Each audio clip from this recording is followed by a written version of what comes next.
safe. Never operate an electric appliance next to or in the pool. Be sure pool motors and filters are grounded.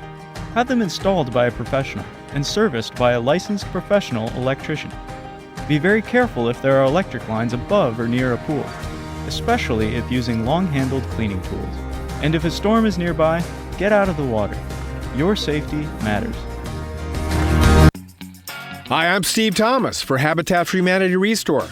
Habitat Restores are nonprofit home improvement stores and donation centers that sell new and gently used furniture, building materials, and appliances to the public at a fraction of the retail cost.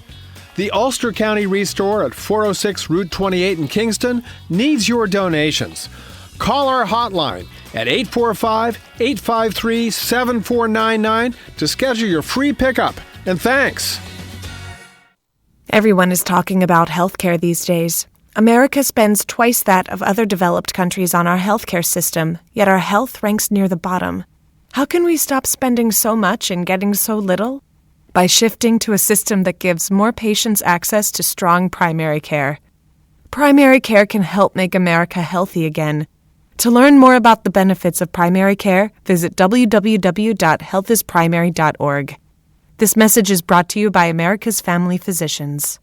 Screening exams for breast, lung, or colorectal cancers are necessary to detect and treat disease at its earliest, most curable stage. But you may have some concerns and questions. Answer your questions and ease your fears by visiting radiologyinfo.org. In addition to information on screening and wellness, you'll find more than 200 descriptions of radiologic exams, procedures, and treatments to help you prepare. Get informed and be prepared. Visit radiologyinfo.org. Produced by the Radiological Society of North America and the American College of Radiology. Hi, this is Winnie from the Rosendale Seniors, and I support Kingston Community Radio, and so should you.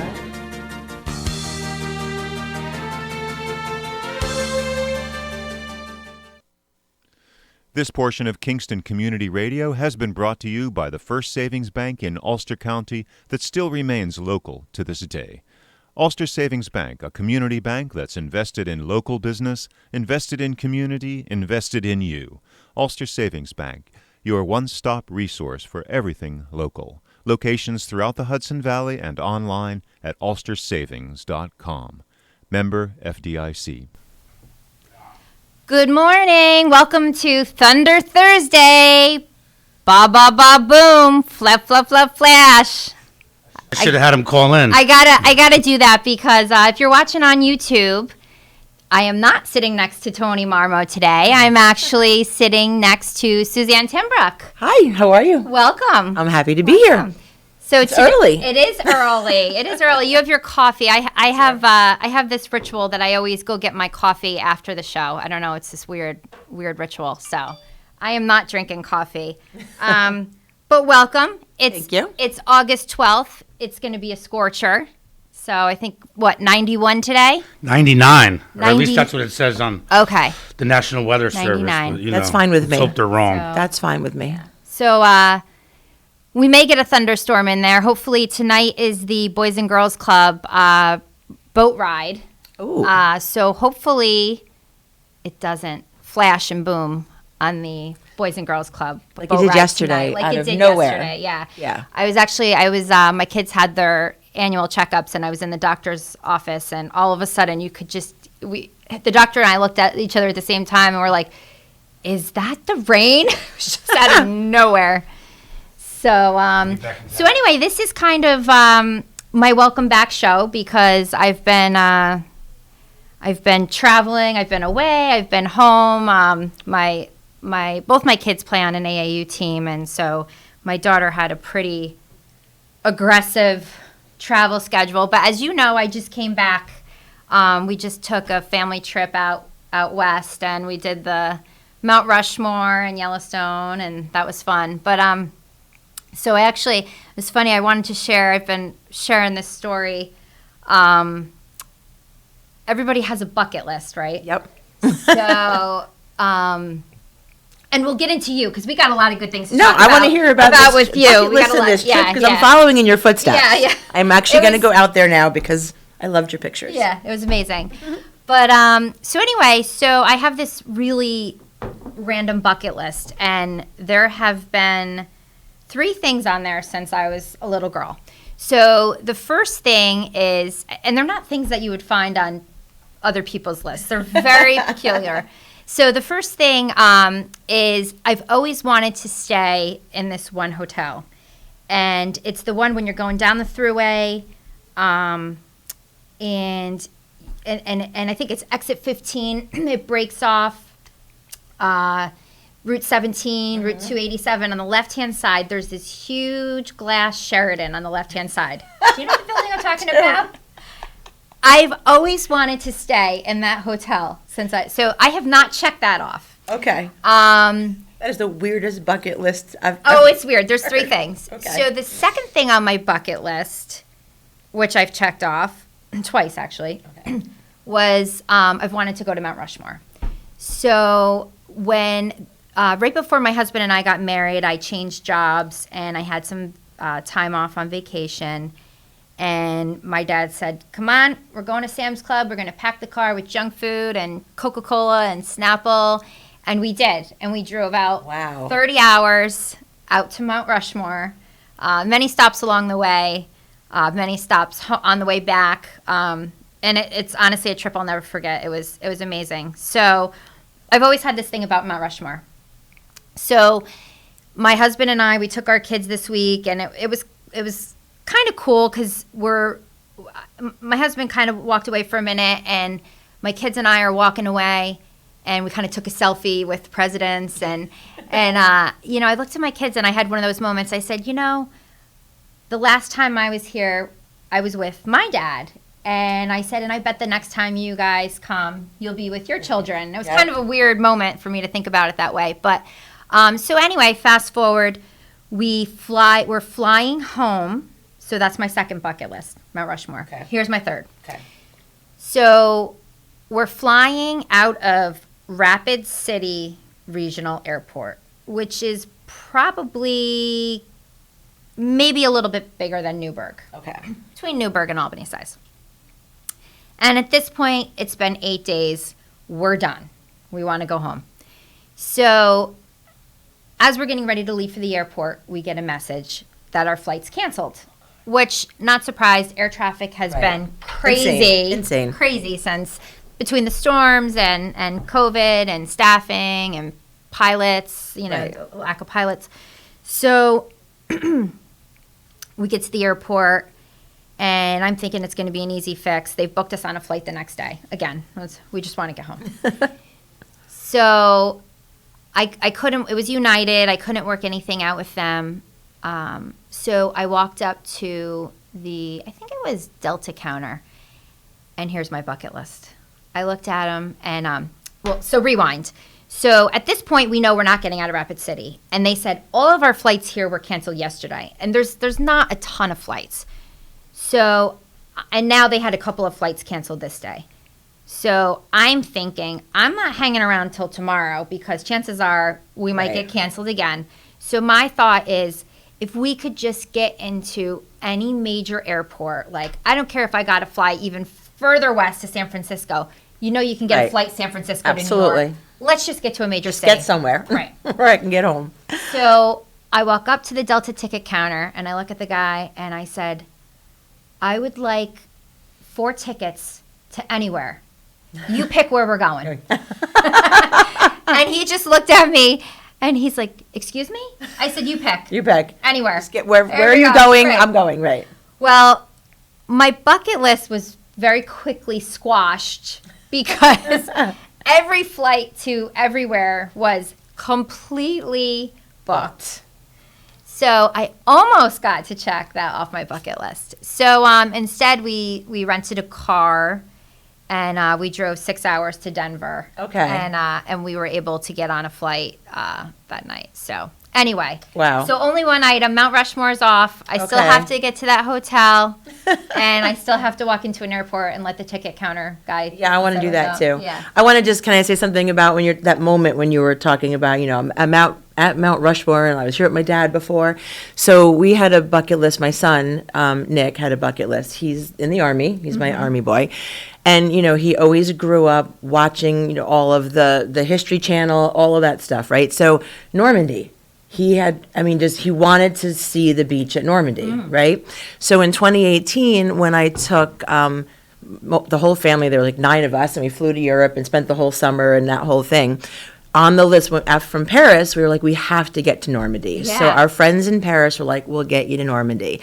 And so a similar thing with you standing there in front of Mount Rushmore, I have this picture, brings tears to my eyes. I have this picture of my son on the edge, just like, over the white cliffs and just staring out to sea, and the look on his face, like I know in his mind, going through all of the History Channel he's watched, all of the war stories, the people, and he's got a friend whose grandfather was there and stormed the beach and told the vivid pictures. Wow. And so for me, that moment of standing there watching him, Yes.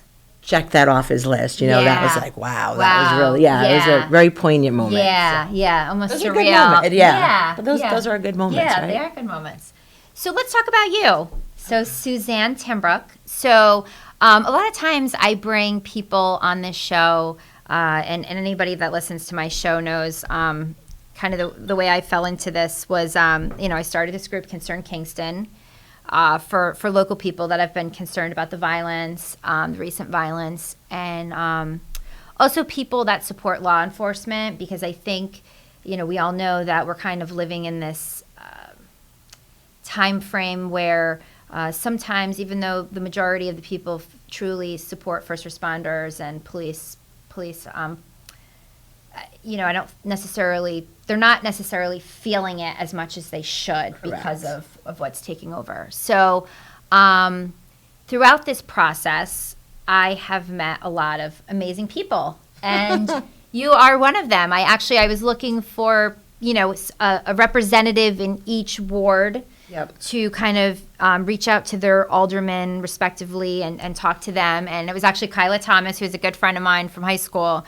who said, I know, being in real estate, she knows somebody. She's like, let me pull out my book. Yep.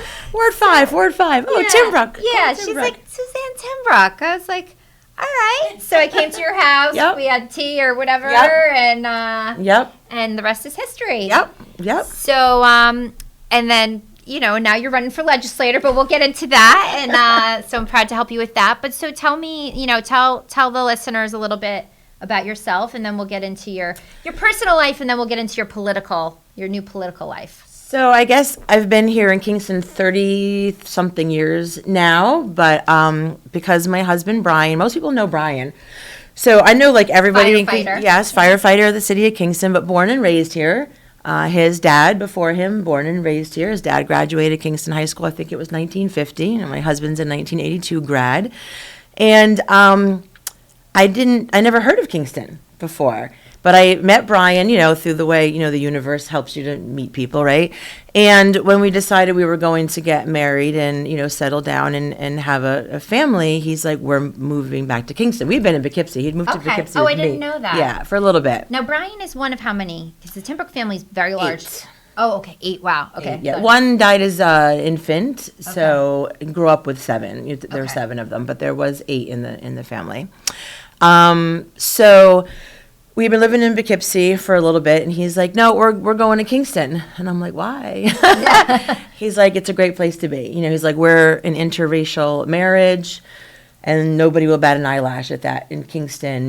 We have great sports team, great school, great community. He just couldn't say enough about it. And to be honest, I remember, first visiting Kingston, and I think we were on a downturn for a while back there, and I was like... No, so what year would this be?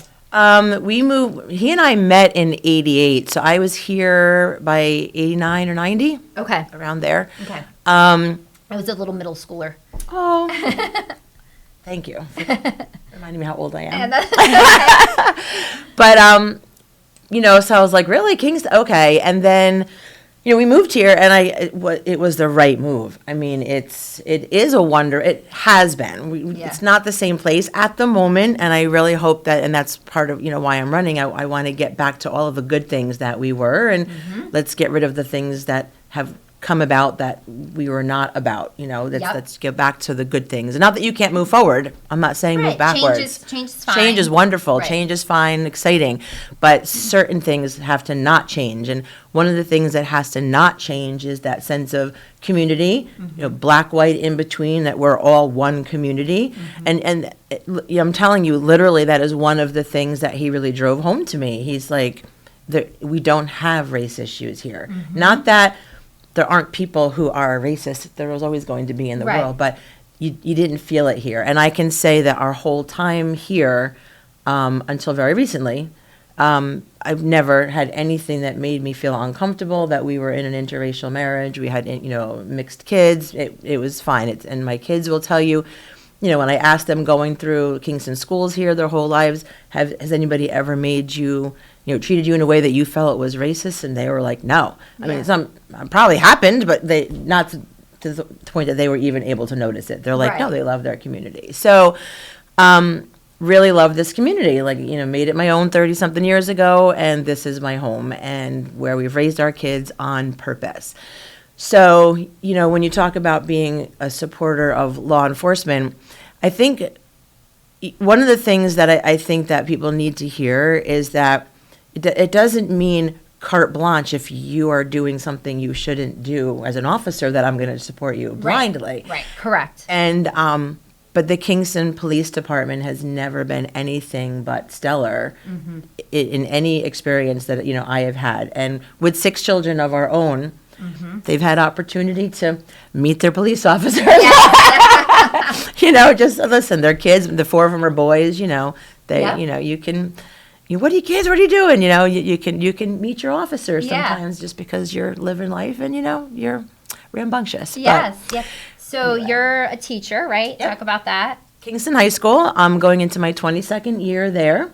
I taught before then at on campus at SUNY Ulster, and I still teach classes for them through our collegiate program at the high school, because the high school is wonderful. We have every opportunity. If you're academic, we've got a class for you. If you're into music, we've got a class or a club, or there's something for everybody in this school, and it's.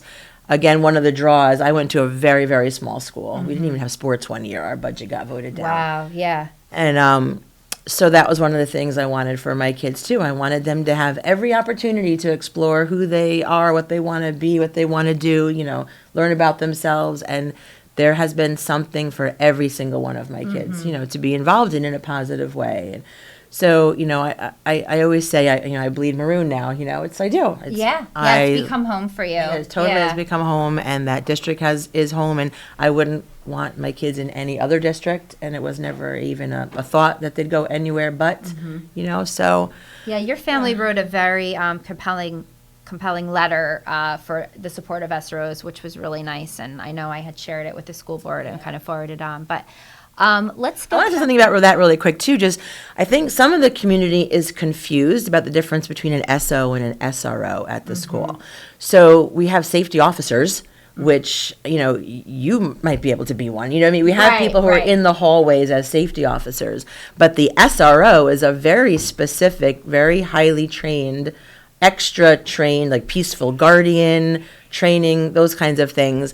They are a member of the Kingston Police Force, but their beat, so to speak, where they work every day, all day, is at Kingston High School or in the school.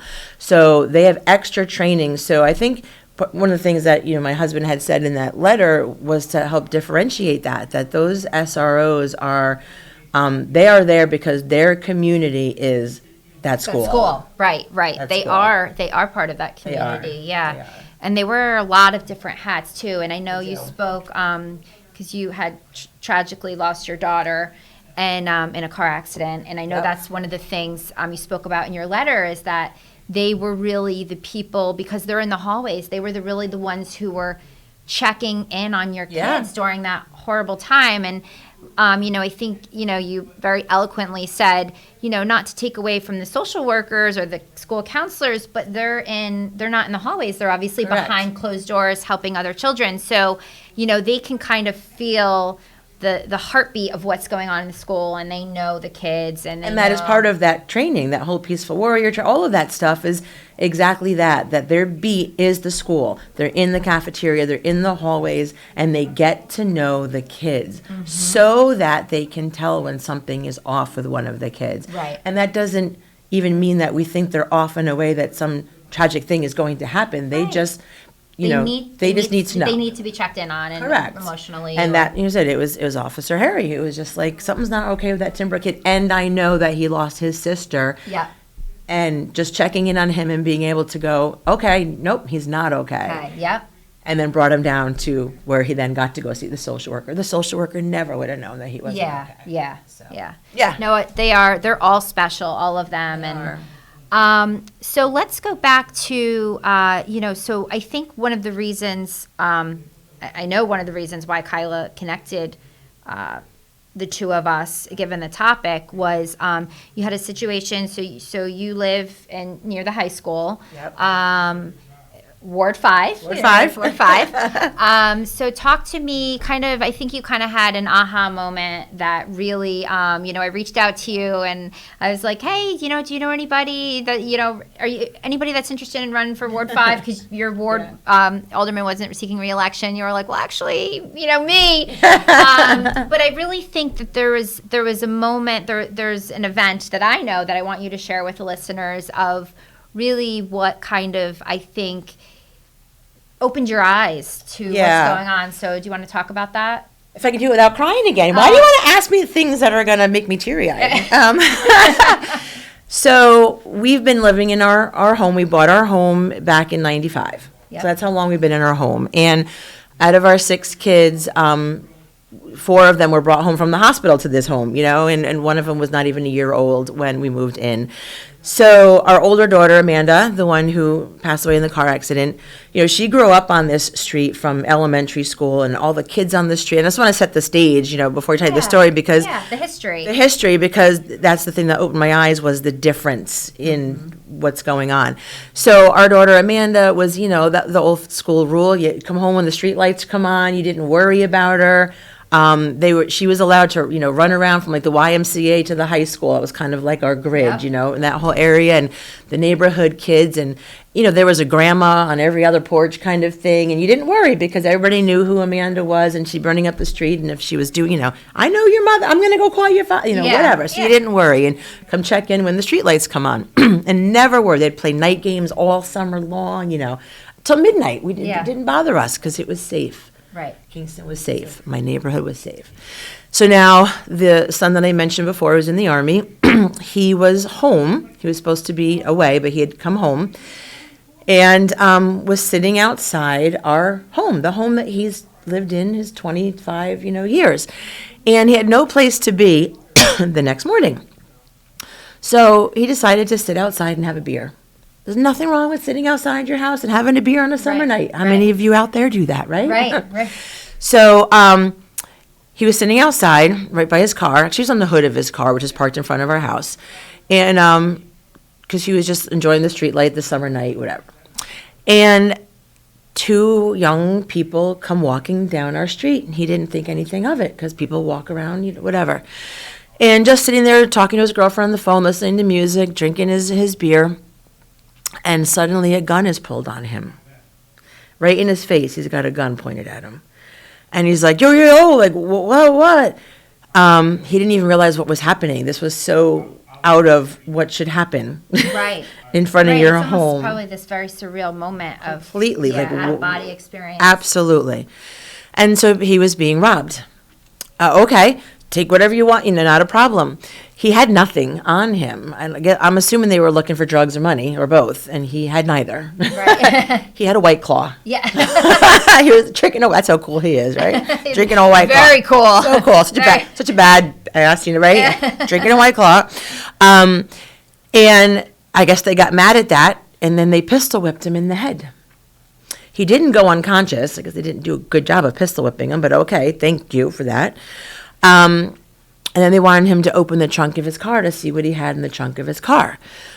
Where in the trunk of his car he had his Army rucksack and his uniform and his boots, because he was actually supposed to be away at drill, But due to COVID, they tested them and then sent them home to wait for results. That's the reason he was even home instead of on base, because they were like, go home until you hear that you're not, negative.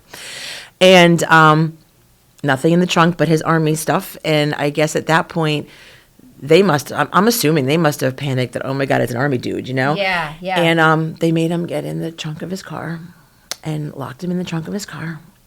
And this is the part that really triggers me, because he had been pistol whipped in the head. Yeah. What if he had gone unconscious in the trunk of it, right? What if he had died from the injury, Right. What if he didn't know how to get out, which he did know how to get out. I didn't know that there's a safety latch in trunks of cars. Right. He knew that. I it's funny when you told me this story, it's and I'm going Fine, to jump in because I know you're getting a little emotional, but yeah, no, I it's good to know that there is. So luckily he did know. So he got out and he came, and we were asleep. It was about one of them. I think he was outside around midnight having his beer. The brothers were all in the house playing Xbox. My house is the house where all of the boys hang out, because I have 4 boys and then their friends and their, So fun. Everybody was home from college or whatever, and it was just enjoying the summer. So there was a crowd, but then I was just woken up from a dead sleep. My husband and I just remember we just sat up in our bed to see 10 young guys at the foot of our bed. Right. Yeah. Like, what the, and my son's bleeding from the head and crying. And, you don't see your grown boys cry. Right. Yeah. Just panicked. I mean, Yeah. so the PTSD that he had, Absolutely. that I had, I'm just imagining if my kid died in the car. And I think as we a don't mother, know. you Oh my always, God. when I think as a mother, I have this problem. You always think about, you really fixate on what could have happened. Absolutely. And sometimes it's really hard to get past that. It So I was. can't imagine the No, trauma. I mean, trying to even sleep after that for Yeah. quite some time. And so now locks change, and just everything. We didn't know what was he targeted. What we didn't know, what was going right. on. Absolutely. But yeah, that was what opened my eyes. And then what really got me was it was never in the paper. It was never.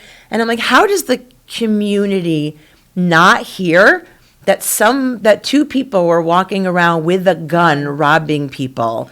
And I know that during that time, that was last August, there was this 3-week period where there are a lot of things that went unreported. So luckily I we learned caught that. on. Yeah, Yes. luckily we caught on, and we've kind of held people accountable for that, because those things we need to know and understand the environment that we live in. And Yeah. so we got 5 more minutes before our first guest. I just want to so this was your really kind of motivation to run for. So why don't you talk about what you're running for, who you represent, and So running for what political party you don't represent, and all that good stuff. That's the thing. I'm not in a political party. I am not a Democrat or a Republican. I voted Libertarian in the last election. I'm actually proud to say that, because I'm not on the left or the right. But I really think that most people aren't. And I even think people in the Democratic and the Republican parties are much, much closer to center, to each other, than the crazies on either side. correct. And I wrote something. I'm actually going to post it at some point on the Facebook page. But I'm running for Ulster County Legislature, and I had written something back in 2016 during the Hillary and Donald election, where I wanted Gary Johnson.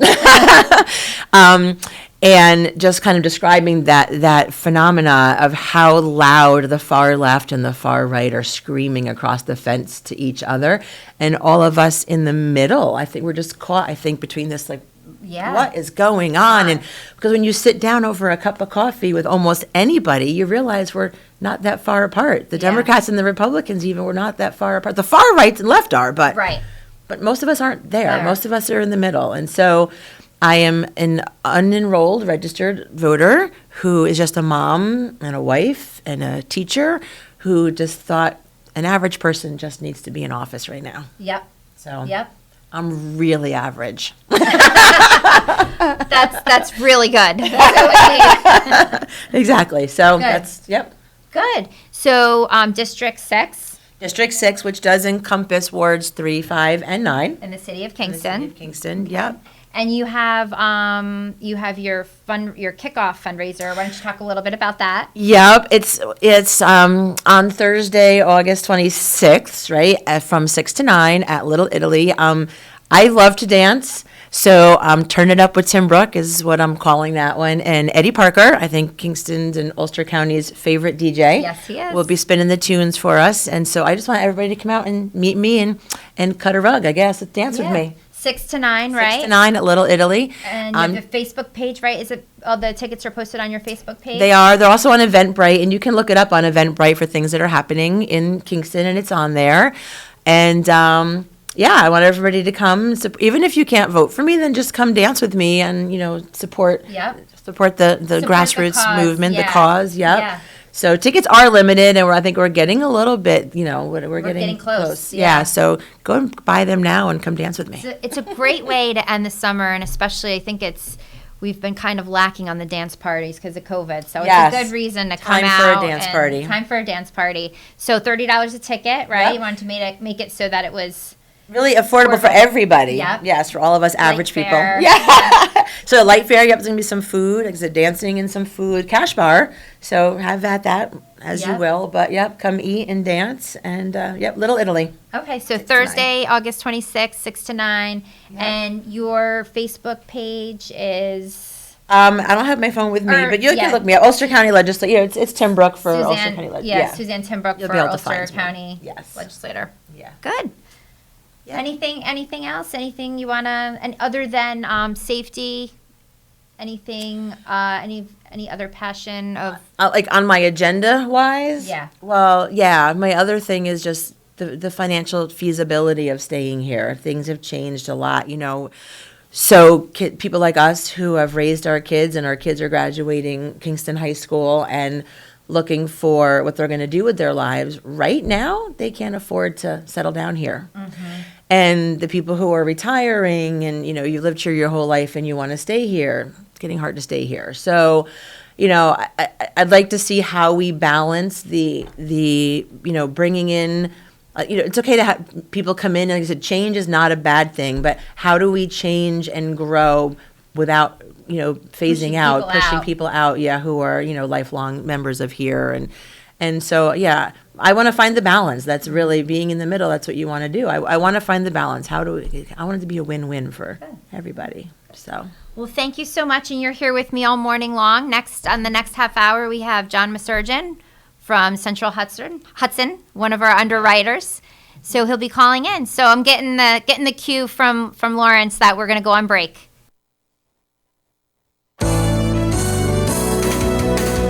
You're listening to Kingston Community Radio on WGHQ Kingston.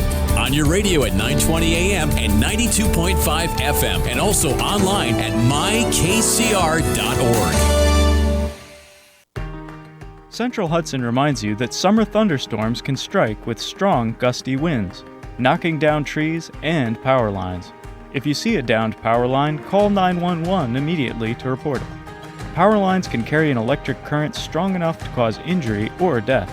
Stay at least 30 feet away from a fallen line. Don't try to move it or anything that has come in contact with it. And never drive over a power line.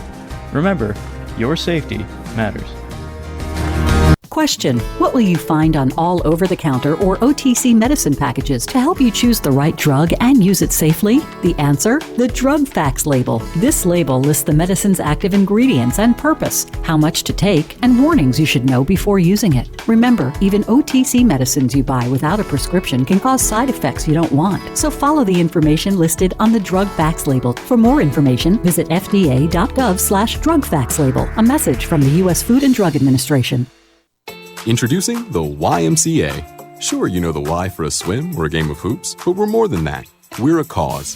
When you take a jump shot at the Y, someone else is getting job training. Practice yoga as a team practices her leadership skills. We give people of all ages, incomes, and backgrounds a chance to learn, grow, and thrive. So while you might think of the Y as the place for lifting weights, we're also about lifting entire communities. That's the Y. We're so much more. Visit ymca.net/more. Hi, this is Tony Marmo from Norman Staffing, and we've been bringing together employers and job seekers since 1980. If you're an employer and have job vacancies, let Norman Staffing help fill them with permanent or temporary workers. We screen, interview, and recommend the best candidates for your company. We make the employment process easier and faster for you. Please call Norman Staffing for your employment needs at 338-9111, 338-9111, or normanstaffing.com.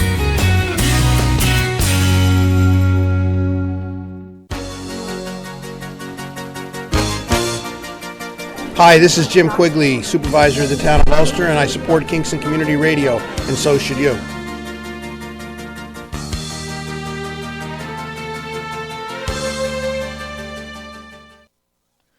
Rondout Savings Bank has a long history of serving local communities and maintaining a strong tradition of customer service excellence while providing each customer with the personal attention they deserve. Rondout Savings' approach to community banking puts you and the growth of your business in the front of everything they do.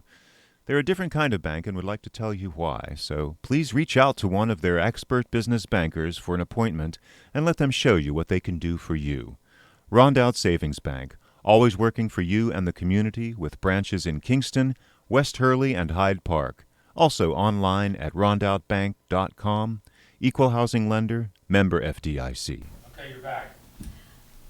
All right, this is Thunder Thursday. We're back, flashing and booming with Suzanne Timbrouck, who's just been talking about her run for legislator. So thanks for stepping up. I know that there's been some people stepping up. I know, especially in light of the public hearing last week, there have been some more people and we'll talk about that in our last half hour. We have Don Mapes is going to be coming on. I know you guys are good friends, so he'll be on, and we'll talk about that.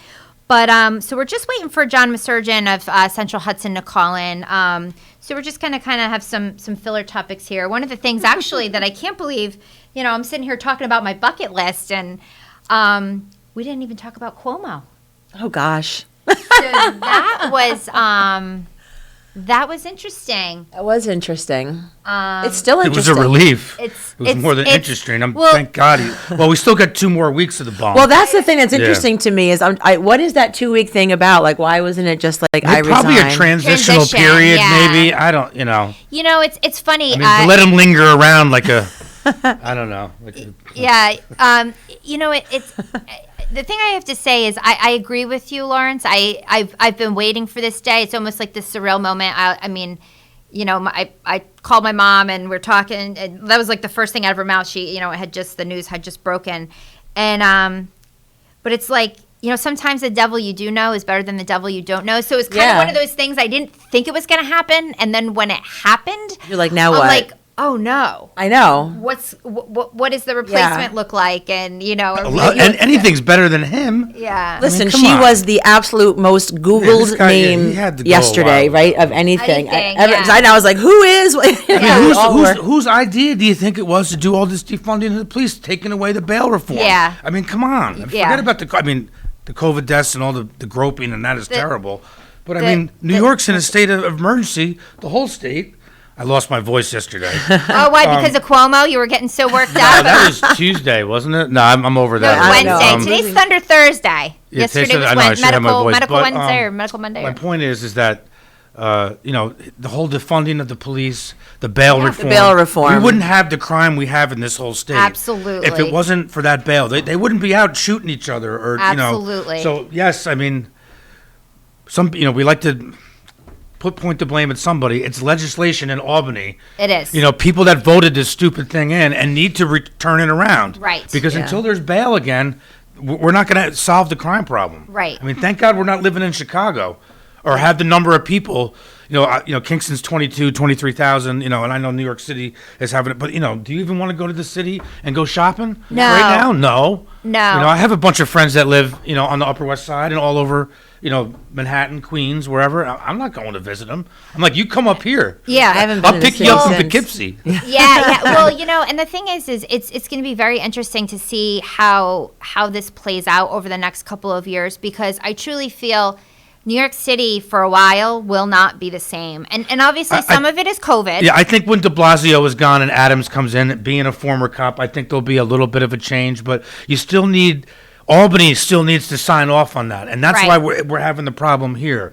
Tinty and the mayor are at the, they have to deal with Tinty. The cops can't go out and arrest people because the DAs and the judges don't have their back. Right. They're going to let them go unless you murder someone, which is terrible, then they'll keep you in jail. Right. But, you know. No, It's terrible. I agree. There's no repercussions, and I know when Brian Aiken of KPD was on our show, he was talking about, you're when you arrest somebody and you're booking them and you're kind of having a conversation, it's kind of a loose conversation, and they're literally sitting there laughing, going, I'm going to be out for dinner. It's kind of become a joke. And then on top of that, when, the backlog of cases because of COVID. Yeah. So not only are they out, but there's not really like a timely trial because, things were. So not to interrupt you, Val, but I got some bad news. So Tony, who's still, I make him work even when he's in Myrtle Beach right now because he's the one that He just sent me a picture from his balcony. Oh, did he? Okay, well, I don't get pictures. I just get the, anyway, I said, Tony, can you, because he had texted me, he's like, I'm listening to the show. So he's obviously watching us on YouTube or watching you on YouTube. And he called John Masurgeon and didn't answer. Uh-oh. So, I hope he's okay. But Kingston Happenings are calling in at 8, and then you got Don Mapes at 8:30, right? Yes. Yeah. So you're just going to have to wing it for the next 22 minutes. All right. Well, I think you could do it. We could wait. Cuomo gave us a lot of materials. So so we could. Well, as a teacher, teachers and Cuomo have a tumultuous relationship for a very long time. Yeah. So he supports unions, though, right? Doesn't he? Or he is so anti-teacher. He is Oh, is so he? Yeah. Usually His Democrats are reimagine more on education. He wants to reimagine education. With Bill Gates, he really wants to reimagine it where there's much. He can reimagine that from his couch now. Yeah. Much fewer teachers in the classroom, and so we got a phone call. Maybe it's John. Oh, maybe. Oh, maybe. So I was happy. We're happy he's gone even before the grouping and stuff. Yeah. Yeah, sure. Yeah, sure. All right, you got 5 minutes, Dr. Paul. Okay, thank you. Good morning, Dr. Paul. This is Val Dwyer and Suzanne Timbrouck. Happy Thursday. Happy Thursday, and you have just given us the first half hour, probably the best program we've ever had. Oh. I mean, Tony Marmo's listening, so don't hurt his feelings, please. Well, sorry, Tony, but you can't match this. Tony might be standing next to Cuomo in the unemployment line. No, that's not going to happen. I'm teasing. Young in heart and spirit lady gave us really the reality of what America is all about and how our most important treasure is our children, and how now they are being put under attack, between the masking, which is depersonalizing the educational experience, the infusion of political garbage, such as the race theory that's being put into the curriculums, is just the biggest outrage. When I grew up in New York City, we had a actually a multi-ethnic community, neighborhoods, and we played with everyone. My greatest heroes growing up as a child was Jackie Robinson and Joe Louis. I knew nothing about, the differentiation of colors or anything. When I went, my father worked 3 jobs to set my brother and I could get to high school, which was a private high school, and then to college. And we worked our way through colleges, all to the degrees, the family had. And then it was then that I encountered people that came from Harlem and came from other areas. And I thought nothing of them. They were just one of our colleagues. They were some of our, students. And I never really ran into racism as being a reality, and it wasn't. It was a question of how some people were set aside. And when they started the Committee Against Racism, I attended the first meeting and saw for the first time in my life fathers and children who came from Harlem and were there, were just arguing and explaining some of the problems that they had encountered. When I went to college, the same thing. And when I went to the universities, the same thing. There was no question of who the students, what ethnic background they came from, made no difference. Then eventually, when I went to a school and worked there, it was one parent came up, and when we got some of our children, and it was mainly a minority population in that particular school, and said, "How dare you put one of those kids into college?" And that just so infuriated me. How dare you make a statement like that, especially after that particular woman, when I wrote her son's recommendation to get into a very, very expensive, good college, the people in the admissions office wrote me a letter saying it was your letter that got him in. Wow. I committed myself at that particular point, well, none of my students are ever going to be deprived of that opportunity. Since then, I have multi-ethnic niece. I was adopted by one of my students, and now I am his adopted father. He is comes from an Afro-American background. His wife, his daughter is my granddaughter, and now I have a great-granddaughter. I don't think anything in terms of color or, different ethnicity and everything. That is what America is about. That's what our schools were about. We mix, and our kids, when we worked in the schools, as you have, you realize that it is just a wonderful mixture of young people trying to give them a sense of can-do and a sense of we have the value and the good fortune of living in a country where opportunity is there. And if we work hard, we can get to realize the kind of goals that we set in our lives. Can I jump in? You said something earlier, and you're kind of saying it right now that I want to tag on. So, my husband and I both come from, separately come from poverty, actually, and, I did as well. I remember growing up on my government block of cheese. It makes a really great macaroni and cheese and grilled cheese sandwich. But when my husband and I got together, we had nothing. And I can remember our first apartment together with, we had the milk crates. That was our furniture. And we had a mattress on the floor. And when we saved enough money to buy our very first kitchen table, that was like a monumental, moment there. So cool. And, but then, we kind of decided, he and I, the life that we wanted to have and to give our children. And I used to work in a law firm around here. I was actually a legal assistant before I became a teacher. So when I went back to college, I went to school with 2 children, got an associate's degree, I had 3, graduated with my bachelor's degree, pregnant with my 4th, taught full-time, and got my first master's degree. I have 3 now. My first master's degree having child number 5 and 6. And when I had to leave my job to go back to school, my husband was like, listen, if we do this part-time, it's going to take forever to get to the goal of, you being a teacher. So, he's a firefighter in the city of Kingston, and he took on a second full-time job to make up for my loss of income so that I could go to school full-time. And so when you were talking about like the hard work and what you do, that is the country we live in, and that's the way we raised our children, and that was our experiences. You get together, you work hard, you help each other out, and you get to where you want to be. And so as a man of color and our children of color, that's the message that he had grown up with as well. I'm going to work hard, and you can be what you want to be. You can have what you want to have. You can get where you want to get. And so that was and you certainly pass that on to your children, because I just saw how your daughter just bought her first car. She did. She's going to be she's 16. She's not even 17 later this month, and she bought a car with her own money. And that's what we need to teach our children. Agreed. Absolutely. They're our greatest treasure. And what we're seeing now, and what we as individuals, as parents, as grandparents, we need to challenge our schools to make sure they don't put this garbage in the curriculum. And we got to start investigating the nonsense, the political nonsense of science, which has invaded our whole culture, our whole society.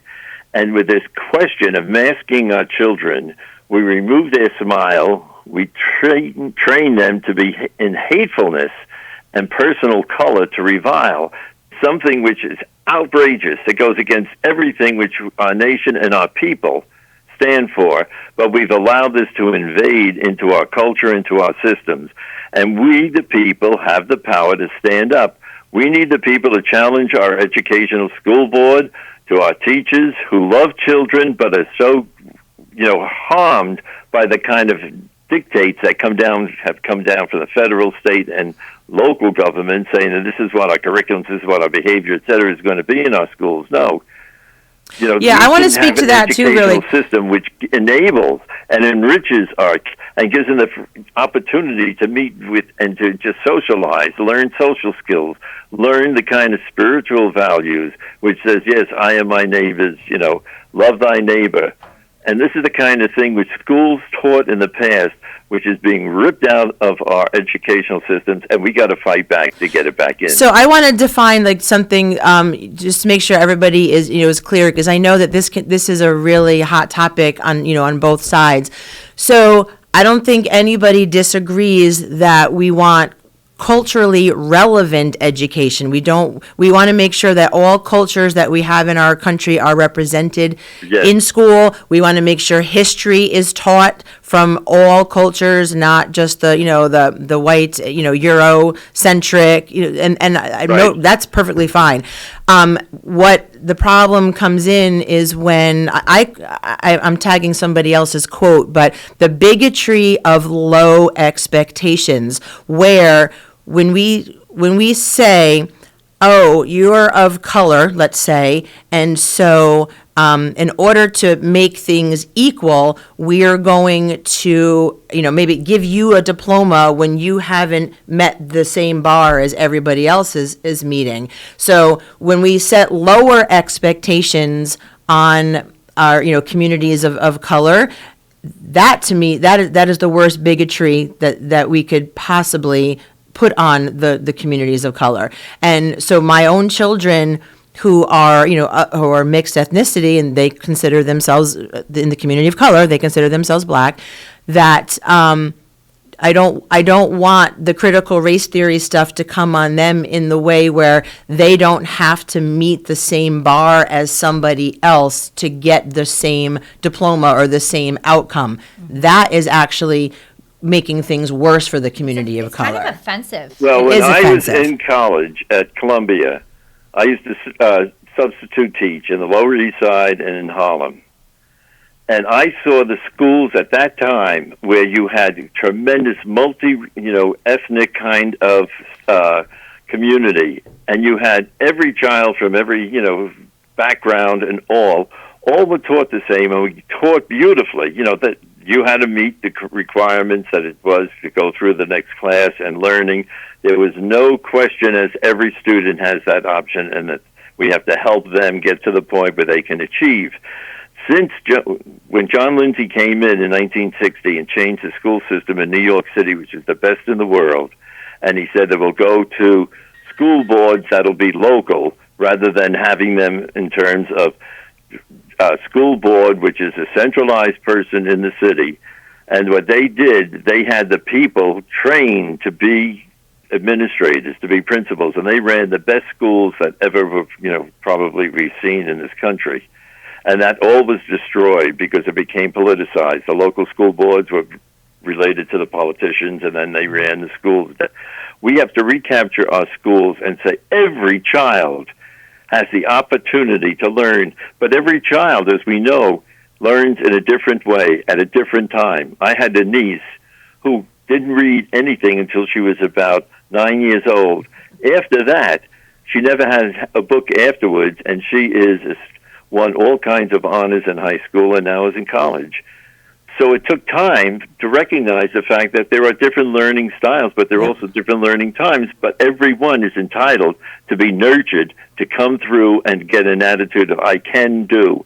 And we need to have in our schools, we're going to have kids coming back in. The first thing teachers need to be free to do is just have them socialize.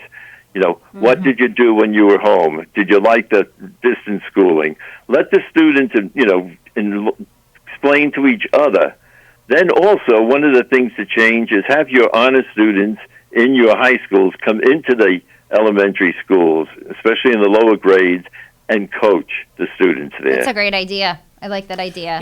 When so I was teaching during this whole time, and I was in the building, and I want to tell you a quick story. Something else you just said reminded me of something else. So I had most of my kids come back for my 10th grade geometry class, and we're all masked up, and it's terrible. It is. Yeah. I understand. I'm not going to discuss that other than it is terrible that we don't have the facial expressions and all of that. But I had a moment where I actually got done with what we were going to be doing that day, maybe 3 minutes early. And, that's the kids love that when it's like, oh my gosh, not teaching bell to bell. I mean, I do, but there are times when you're just done and you know what? So I said, you know what, we're done a little bit early. This time is yours. And, historically, when you tell the kids you got 3 minutes, this time is yours, they start talking. They get very animated. They can't wait to chat with their friends. It's that whole social thing going on. And I said that, and every single kid reached down to their bag, took out their cell phone, and buried their face in their phone and didn't say a word.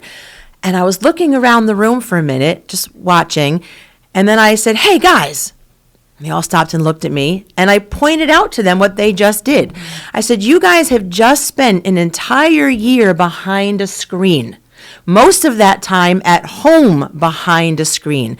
You are in a classroom with your peers, with other human beings, and I just gave you 3 minutes of free time, and the first thing you did was go back behind your screen.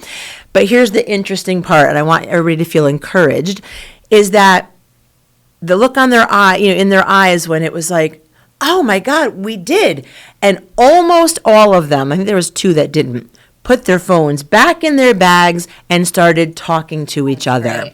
Yeah. And a few of them, I was so impressed. I was like, oh my God, all is not lost. There was one kid who just started a conversation. He didn't know anybody in the class because he was new. Oh, and he was like, hey, so I'm actually new to school this year, and where are you from, and what do you like they actually had these like normal conversations and what video game do you play or what it was. And I was like, oh my God, this is beautiful. This is what's been missing for a year.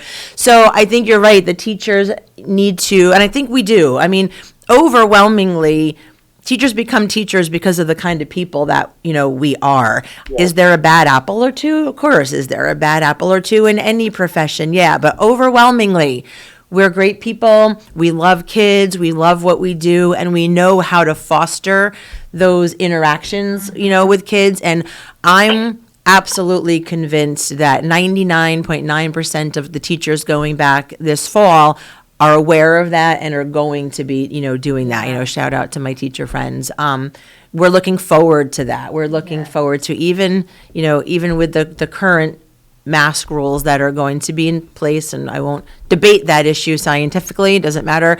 What matters is it is what it is, and we're going to have what we have, and we're going to go in with all of the heart that we have for what we do to make those kids or help those kids re-foster that socialization and those skills and have those moments again in the classroom. I was asked to go to a big city in Virginia and give a speech with one of my college colleagues. I was teaching at a university then. And she introduced us, and I got up, and it was everyone in the school district, some parents, janitors up to the principals and all, members of the board. And I got up and I said, well, I was asked to promise that I would behave myself. And I said, well, sorry, folks, I can't promise that. Did you invite a comfortably crazy person here? I said, no. Went to the audience. I said, what do you teach? First grade, third grade, English, science. I said, well, get on your knees and thank God that I'm not your superintendent. You'd all be fired. And they go, oh!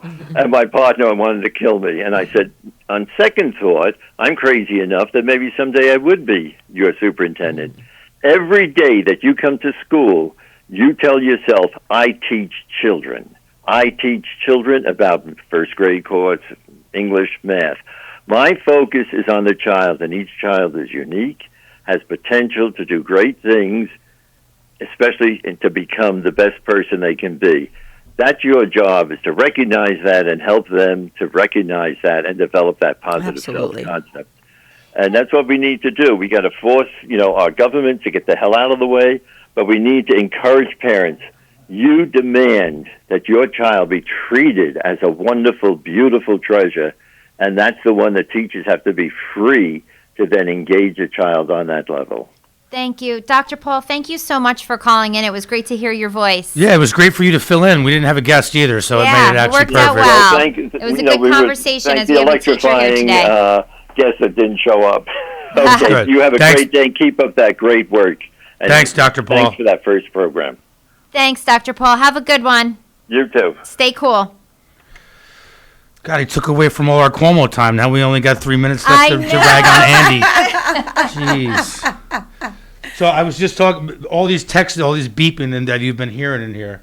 Your me and phone's going Tony crazy. going back and forth. Apparently, not to throw his flight just got canceled on Sunday. Tony's to come back did? here. Yeah, he apparently he says he flew direct from Stewart to Myrtle Beach, which I didn't know that they actually did. I personally don't fly out of Stewart anymore. I don't actually consider them a real airport. I think, I've never been on a flight that hasn't been canceled or delayed, or there's something going on with that airport. Yeah. So I leave out of Albany now and then usually, transfer somewhere else. I go to Fort Lauderdale. Albany doesn't happen to go direct to Fort Lauderdale on Southwest, but so he's leaving Saturday now and driving back 13 hours. Oh, no. So that kind of, they've said he's had a good time on What vacation. airline was he on? That's my big question of the day right now. Is I want to know what airline got canceled. I think he said. Well, there's only one airline that texted me and flies say, "Stop out telling of. people my business." I think Allegiant may be the only one that flies out of Newburgh. It got canceled last Saturday. Oh, so you knew? Oh, you never even. Oh, he never even flew down there. It was Allegiant Airline. I think that's actually the only airline that flies out of Stewart now. Really? They So now I all used to pulled take out. JetBlue direct into Fort Lauderdale. They don't go. JetBlue doesn't fly into Stewart anymore. Yeah. So I switched to Southwest. It was, first of all, the plane's a lot cleaner. It's relatively, maybe a little bit more, $50 each way, but I have to go through Baltimore, which I don't, before it was direct. I don't really mind that. Yeah. It's a 3-hour flight to Florida anyway. Yeah. So, I have to say because I've flown a few times in the last few months, and it's weird, just the aftermath of COVID really has affected every single industry, and the airline industry is not an exception. And I commend, I will say, my story about all those flights being canceled, everybody that I dealt with, whether it be customers or the airport employees, were all very friendly, and because that can get ugly really quickly when. So I got some good news to report. Your 8:00 guests they're going to make it today. They're on the phone. Are they early? We're about to go to break right now. Okay, we're going to go to break right now. First. We don't have any birthdays today, unfortunately. No birthdays. So we will be back with. I have a friend I want to wish Hope Courts, my mom's best friend, a happy birthday. I'm almost Why didn't positive. you put it in, Val? We could have. She could have been the winner. I know. She could have had a Butterfinger cake. I could be. It's either her birthday, her husband's birthday, or their anniversary. All three events are within 3 days of each other. So happy birthday, Hope. Happy birthday, Steve. And happy anniversary. Oh no, their anniversary's in December. Never mind. It's birthdays. All right, we'll be back in a few minutes. Folks. Okay. You're listening to Kingston Community Radio on WGHQ Kingston. On your radio at 920 AM and 92.5 FM, and also online at mykcr.org. Hi, I'm Kelsey Grammer. Wounded Warrior Project supports injured veterans by connecting them with fellow warriors, by serving them through mental health and wellness programs, and by empowering them to live on their own terms. No one should face a battle alone. Join us at woundedwarriorproject.org. Long ago, you wouldn't think of galloping on a horse while doing calligraphy, and you wouldn't have attempted to ride your bike while typing a letter. Yet you think you can safely operate a multi-ton vehicle while texting? Behind the wheel is no place to multitask. If you want to BRB, drive now and text later. Lives depend on it. Visit StopTextStopWrecks.org, a message brought to you by the National Highway Traffic Safety Administration, Project Yellow Light, Noise, and the Ad Council. Hi, this is Jared Mans from the Spring Lake Fire Department, and I support Kingston Community Radio, and so should you.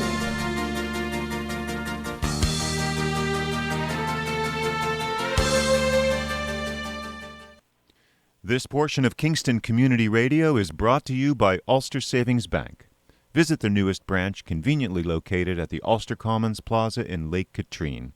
Experience the difference that local community banking offers with the convenience of another great location, easy access, plenty of parking, and a 24-hour ATM. Ulster Savings Bank, invested in community, invested in you.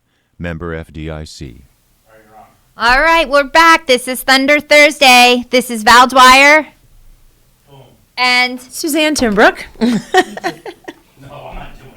No, I said the YouTube's off. Yeah. So we have on the line Kevin Godbey and Veronica Fassbender from Kingston Happenings, one of our underwriters. Good morning.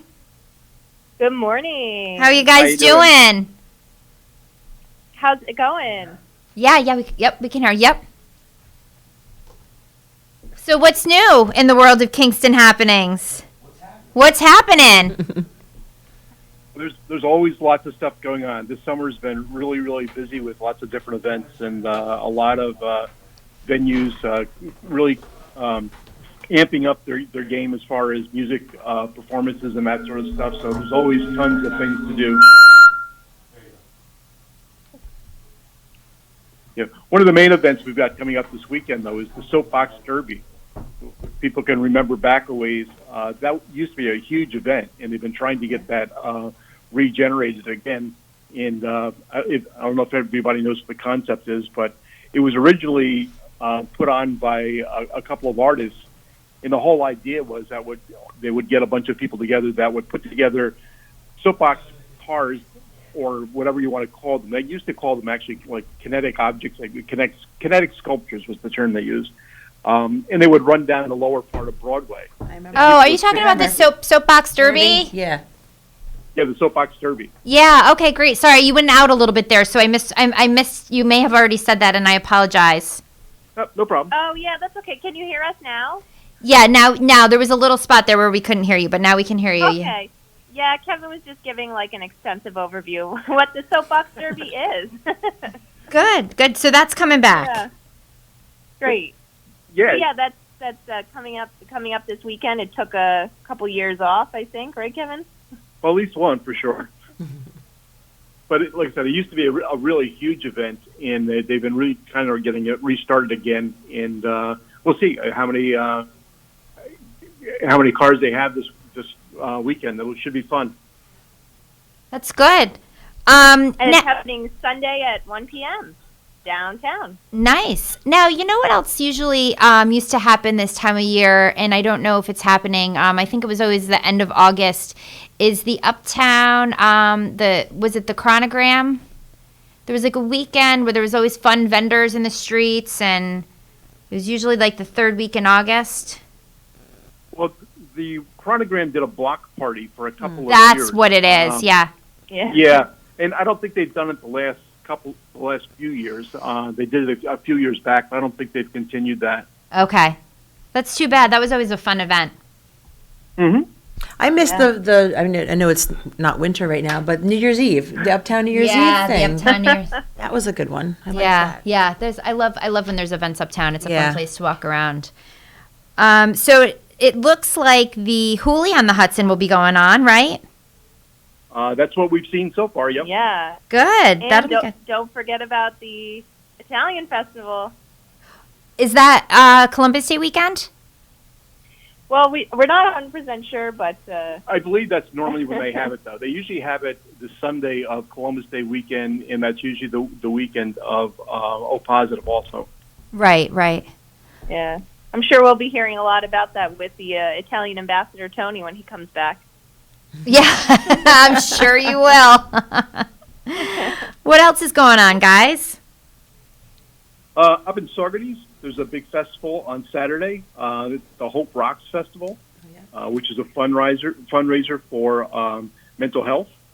Good. And that's a large organization beyond just Ulster County here, but they'll be having Ian Flanagan there, who's been making the rounds and performing here locally. But he's the guy that from Saugerties who made it to the finals of the Voice on NBC. Yeah. Oh, good. So that's in Saugerties. Where is that? Cantine? Yeah, that's at Cantine Field, yeah. Oh, good. That's good. So it sounds like there's a lot of other performers up there also besides him. It sounds like that'll be a really fun day.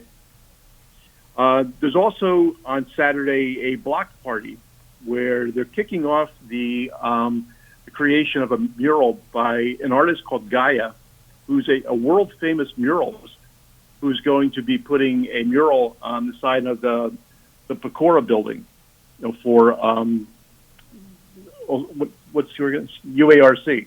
Yeah, I right? think the ARC is there. Right, the ARC. So they're going to have a celebration for that, to kick that event off.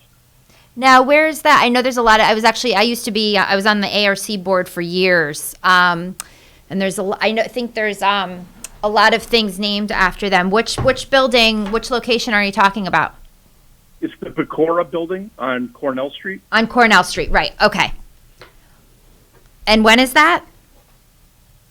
That's on Saturday. Okay. Oh, good. Block party on Saturday on Wall Street. I think it's Saturday 1 to 5 p.m. Okay. All right. Good. Yeah. What else you And guys there's got? more to come. Yeah. Saturday evening, the city of Kingston is doing their Music in the Parks and Movies Under the Stars the same day down at TJ Gallo Park, and they'll be showing Jumanji as the movie. And there's a band called Future 350 New Bassa, which is a local band, and they play Brazilian music. Oh. Mm-hmm. Good. What sounds like fun. Yeah, that does sound like fun. My kids love that Jumanji movie. Yes. Is that the new one they're playing or the old one? No, I think this is the old school one. Ah. Robin Williams. This whole last year has felt like one big Jumanji game, hasn't it? Yes, this year has felt like a big Jumanji movie. Yeah, I'd like to think it's the 90s one, hopefully. Okay. Also, the Maritime Museum is having one of their ships coming in, the fireboat John J. Harvey, which is coming in sometime Friday, and they're going to start tours Friday afternoon. That's cool. That's cool. That's a good And event. it's going to be here all weekend, and the kids get a kick out of that. So nothing like a visiting vessel. Yeah, really. Yeah, I think the weather's going to be nice this weekend too, Yeah. so that'll be good. Yeah, it's supposed to cool down a little bit, so that's great. There's also an event for vets. There's an organization locally, Vets to Vets, Hudson Valley, and they do sort of meetups and get-togethers for vets to do hikes. And this Friday, actually, they're going to do a canoe trip, a kayak trip out of Freer Park over in Port Yune. Oh, that's So if you're a vet and you want to hook up with some other vets, they do that. They're doing that this Friday, but they also do hikes and things, I think, every week, normally later on a Friday. Do you have the contact info for that, Kevin, if people were interested in that? It's on the website. I don't have it right in front of me right now. Okay. Okay, yes, you can find all this information on Kingston Happenings, right? Right. And you have a Kingstonhappenings.org. KingstonHappenings.org and your Facebook page, right? Yep. Good. And also Instagram. Also, I mean, it's really easy to sign up for a newsletter that we send out twice a week. And we usually have sort of like the highlights of what's going on for the week. Then all the rest of the stuff also is on the website, which is really easy to find, and you can look at things by day and see what's going on. It's a great way to kind of make your plans for the week. Yeah, so you can so you can sign up for the emails probably by going on your website and just signing up there for notifications? Yep, there's Okay. a little button that says sign up for a newsletter, and click on that. Just put in your email address. We don't we don't spam anybody after that. It's just for the newsletter, and nobody else has access to our mailing list. Good. What And about while you're anything there, that if you have an event on our website, you can always add your community event to our events calendar. Maybe we'll have to add your kickoff party. I was thinking that, but I didn't want to say that. Yeah, no, that's We welcome all events. we don't curate our events. Basically, Okay. if it's a legitimate event, it gets posted and it gets shown with everything else. So if somebody did want to post an event with you, how would one go about doing that? Again, there's a button on the right-hand corner of every page that says "Enter your event." Okay. We make it as easy as possible. So you date, time, name of the event. It's always helpful to have an image, if you have a poster or something like that, or if you can create something specifically for the web, you can do that also. And just a quick description of the event and submit it. Good. Anything going on Hutton Brickyards? Not that I'm aware of. Are you, Veronica? No, no events that I know of this weekend. But they have been having some hangout sessions, and there's always a chance to go for dinner. And I think they had an art event last week. But coming up, not that I'm aware of. Have you been down there? I was just going to say, I have not been down there yet. I have not been down there yet either, and it's one of those things I keep forgetting to go. Yeah. Every time we talk to you guys on the phone, that always comes up, and I always say I'm going to go down there. It's got to make it happen. even if you can't get down to go to eat, it's just nice to walk along the trail that's down there. Mm-hmm. True. Yeah, so you don't have to wait for an event. You could just go take a nice stroll. Yeah. I like eating, though. Yeah, I like eating. I like eating too. Well, you could take a stroll, then stop back and eat. Yeah. or stroll after eating and burn it off. Yeah. That's a good plan. I've done so much eating over the last few weeks, being away on vacation. I don't know. I feel like I know the feeling. I'm looking forward to some home cooked meals over the next couple of weeks. I know there comes a point when you just get sick of takeout. Yeah. That was when we went away. We talked about what we missed the most, and I said a home cooked meal. I'm done with eating out. I hate to cook. Yeah. So we even had company over the other day, and we have like three other couples. There's four of us that we keep rotating houses and doing dinner, and they all cook really wonderful. And I'm always excited to go have what they cook. When they come to my house, it's from a local restaurant. Like I'll take a tray of that and a tray of that. I don't even try to hide it. It's still in the the aluminum tins. Yeah. Like sorry, I just don't like to cook. It's better getting takeout than baking it. That's right. And then I get to support the local businesses. That's how Yes, exactly. justify it. Yeah, you just always have to have a firm time when they can come over so they don't see you setting up. Right. Yes. That's like in that movie Mrs. Doubtfire when she orders the takeout. Here he orders the takeout and sets it all up. Platter, yes. What else is going on in the area, guys? Well, there's always we always have on the website a lot of live music events from a number of different venues. Colony up in Woodstock is having music run on a regular basis. Keegan's always has music on a regular basis. Mm-hmm. So there's always music going on, and it could be any night of the week. One of the more fun venues, I think we've mentioned on the show before, is the Rail Trail Cafe, which is off of the Wacko Valley Rail Trail, just south of Rosendale. And through the weekend, they're doing music, a couple times a day, even sometimes on Friday, Saturday, and Sunday. So it's a great place to listen to some music outside under the trees and get a great wood-fired pizza. Good. I know that sounds good, doesn't it? Good. That does. I might have to throw my rule out about about home cooked meals and go for some pizza. Have you guys It's a very thin crust thin crust. wood-fired pizza. That sounds really good. Really, really good. And there's also always music on Friday nights down at Mariners Harbor. Oh, okay. I didn't know that either. Yeah. Okay. I'm heading down there tonight before the Boys and Girls boat cruise. So okay. Down to Mariners. What's going on in the way of have you heard much about UPAC? I haven't really. I've been avoiding Broadway because of all the construction. What about some of that stuff? And have you, as we go into the colder weather, are you seeing stuff that's going to happen indoors as far as your advertisers, or is it still a lot of everything is outside? For the most part, we're still seeing things that are outdoors. Okay. In open spaces. UPAC, I just saw they made an announcement that they will be having some events. We don't have them on the site yet, but they are starting to book events, but they'll be taking, pretty strict precautions with them. Yeah. Hopefully.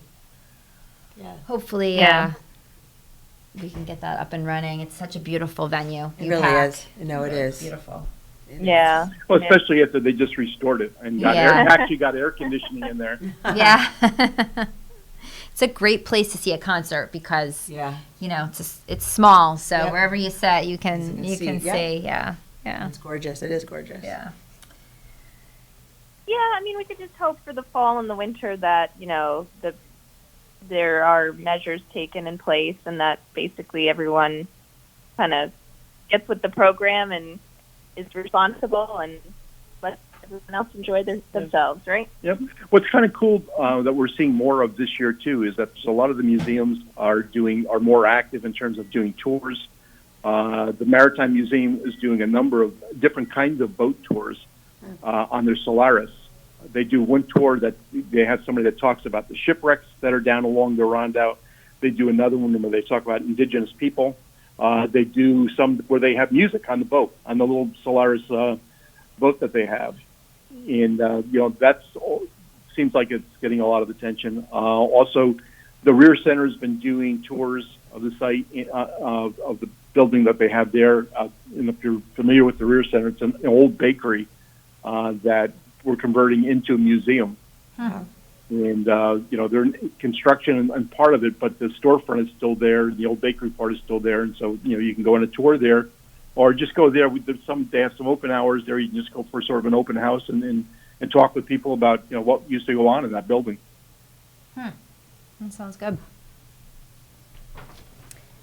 But like I said, we're seeing more and more of that. The city of Kingston has some programs for kids. They've had their Naturalist Passport program going on all summer, where they take the kids different places and talk about different aspects of nature. There's also some organized hikes for adults at different times during the week, and there's a couple of those going on this week. So that's cool stuff. The John Burroughs Sanctuary down in Esopus does a number of things down there also. Good. Well, it sounds like there's definitely some stuff going on. Hopefully, like I said, it will continue through the fall. Hopefully the weather will cooperate. Yeah. Last fall was gorgeous. We had a lot of good weather for a long time last fall. Hopefully the weather will cooperate so we can continue some outdoor stuff through maybe November. Well, I remember last Thanksgiving that we had Thanksgiving outside at my house. Did it was you? so gorgeous. Yeah. Yeah, actually, I think it was. It was. It's cool and scary all at the same time with the way things are changing. Yeah. Bundle up. The Europeans do it. It's like, they're doing stuff outdoors probably 10 months out of the year at least. Yeah. That's true.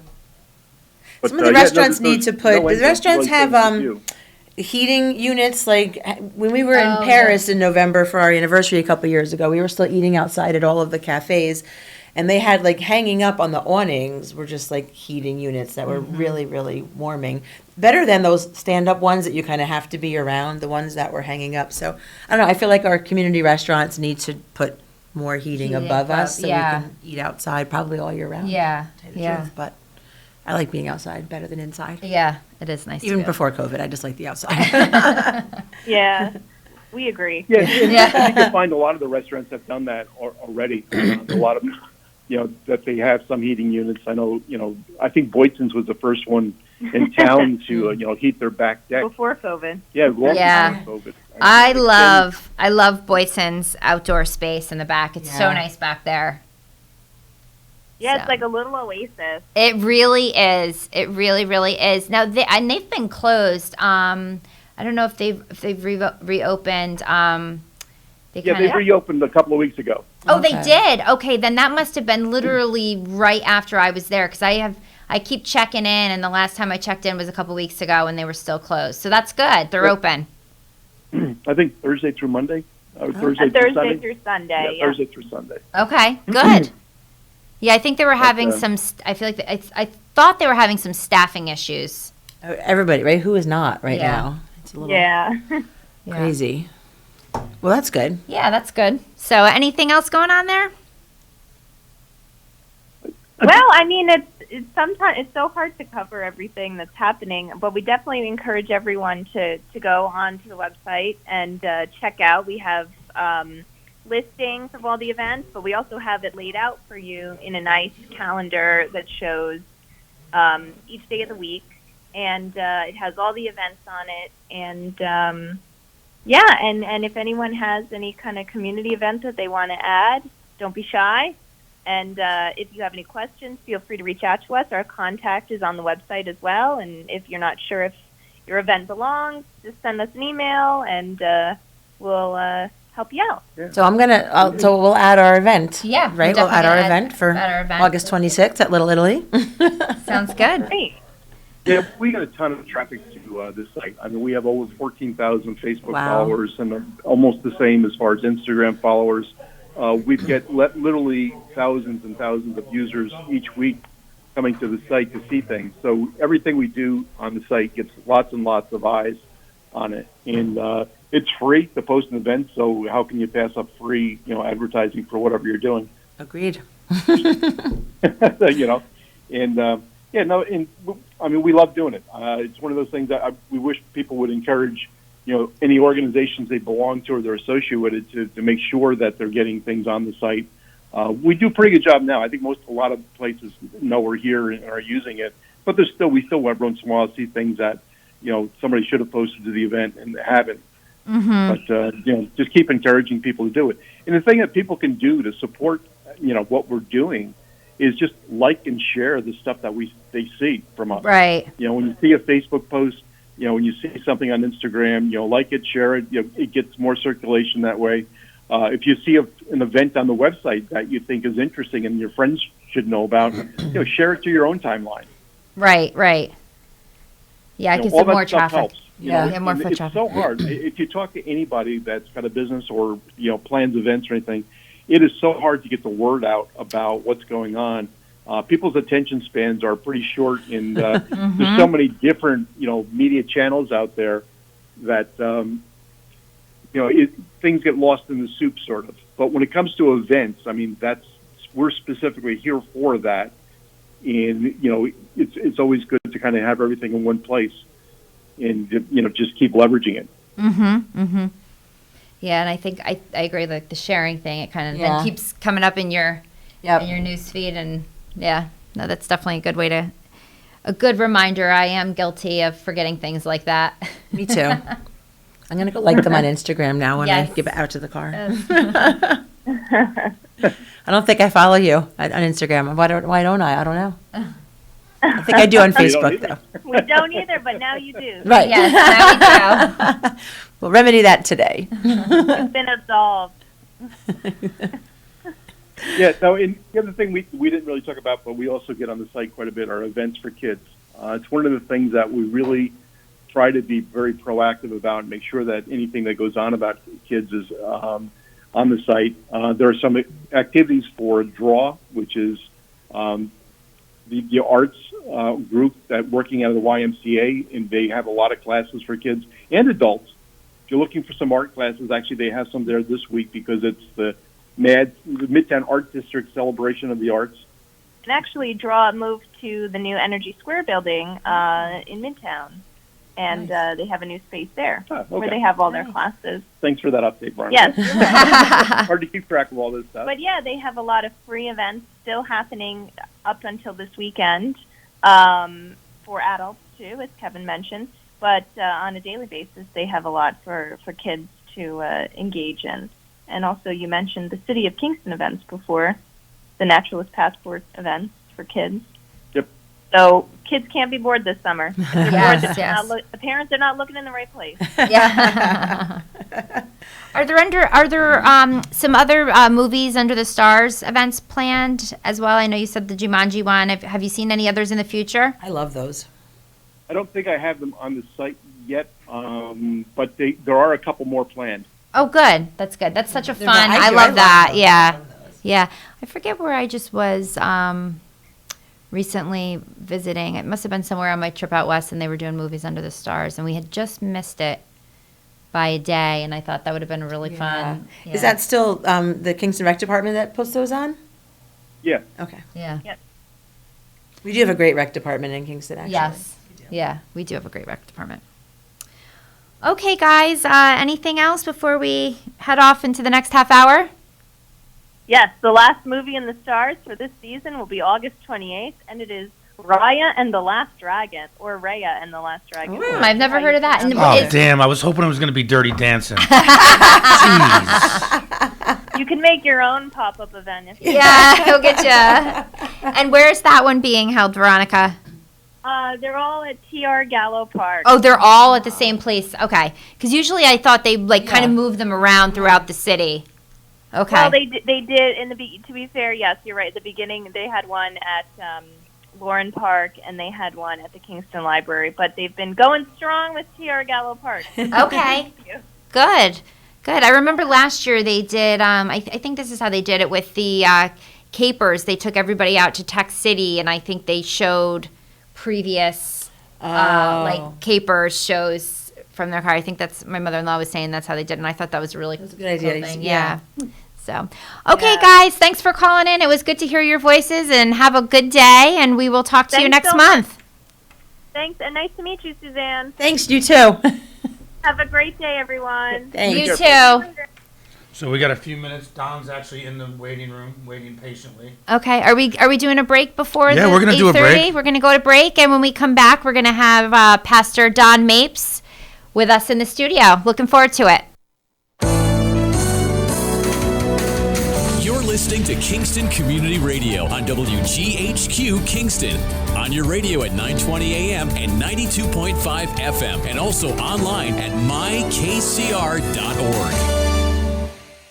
There was this one time I went snorkeling in the Caribbean when I was a kid.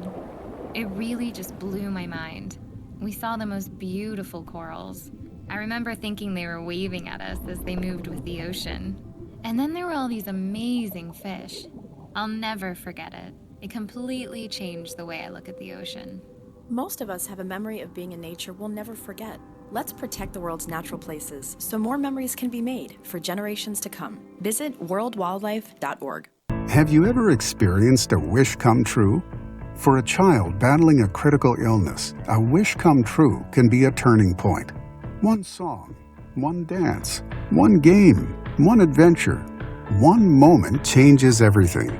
Make-A-Wish needs your support to grant the wish of every eligible child. Visit wish.org now to help grant more life-changing wishes. Together, we can transform lives, one wish at a time. This is the story of Daniel, who was born 2 months early. His lungs weren't ready. His heart wasn't ready. His parents could only hope that one day he would leave the hospital healthy, and they would all live happily ever after. Daniel's is just one of the more than 500,000 stories of babies born prematurely last year. You can help the March of Dimes stop premature birth and bring more babies home healthy.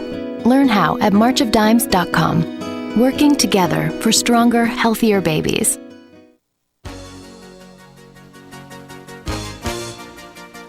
Hi, this is Winnie from the Rosendale Seniors, and I support Kingston Community Radio, and so should you.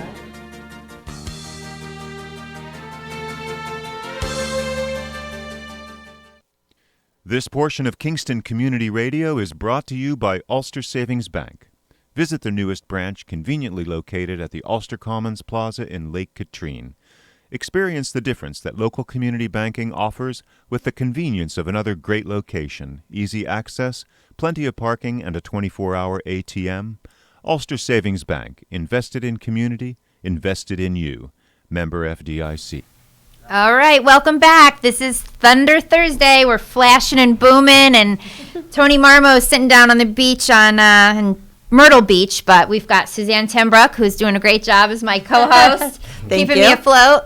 And we're joined by my good friend here, Pastor Don Mapes.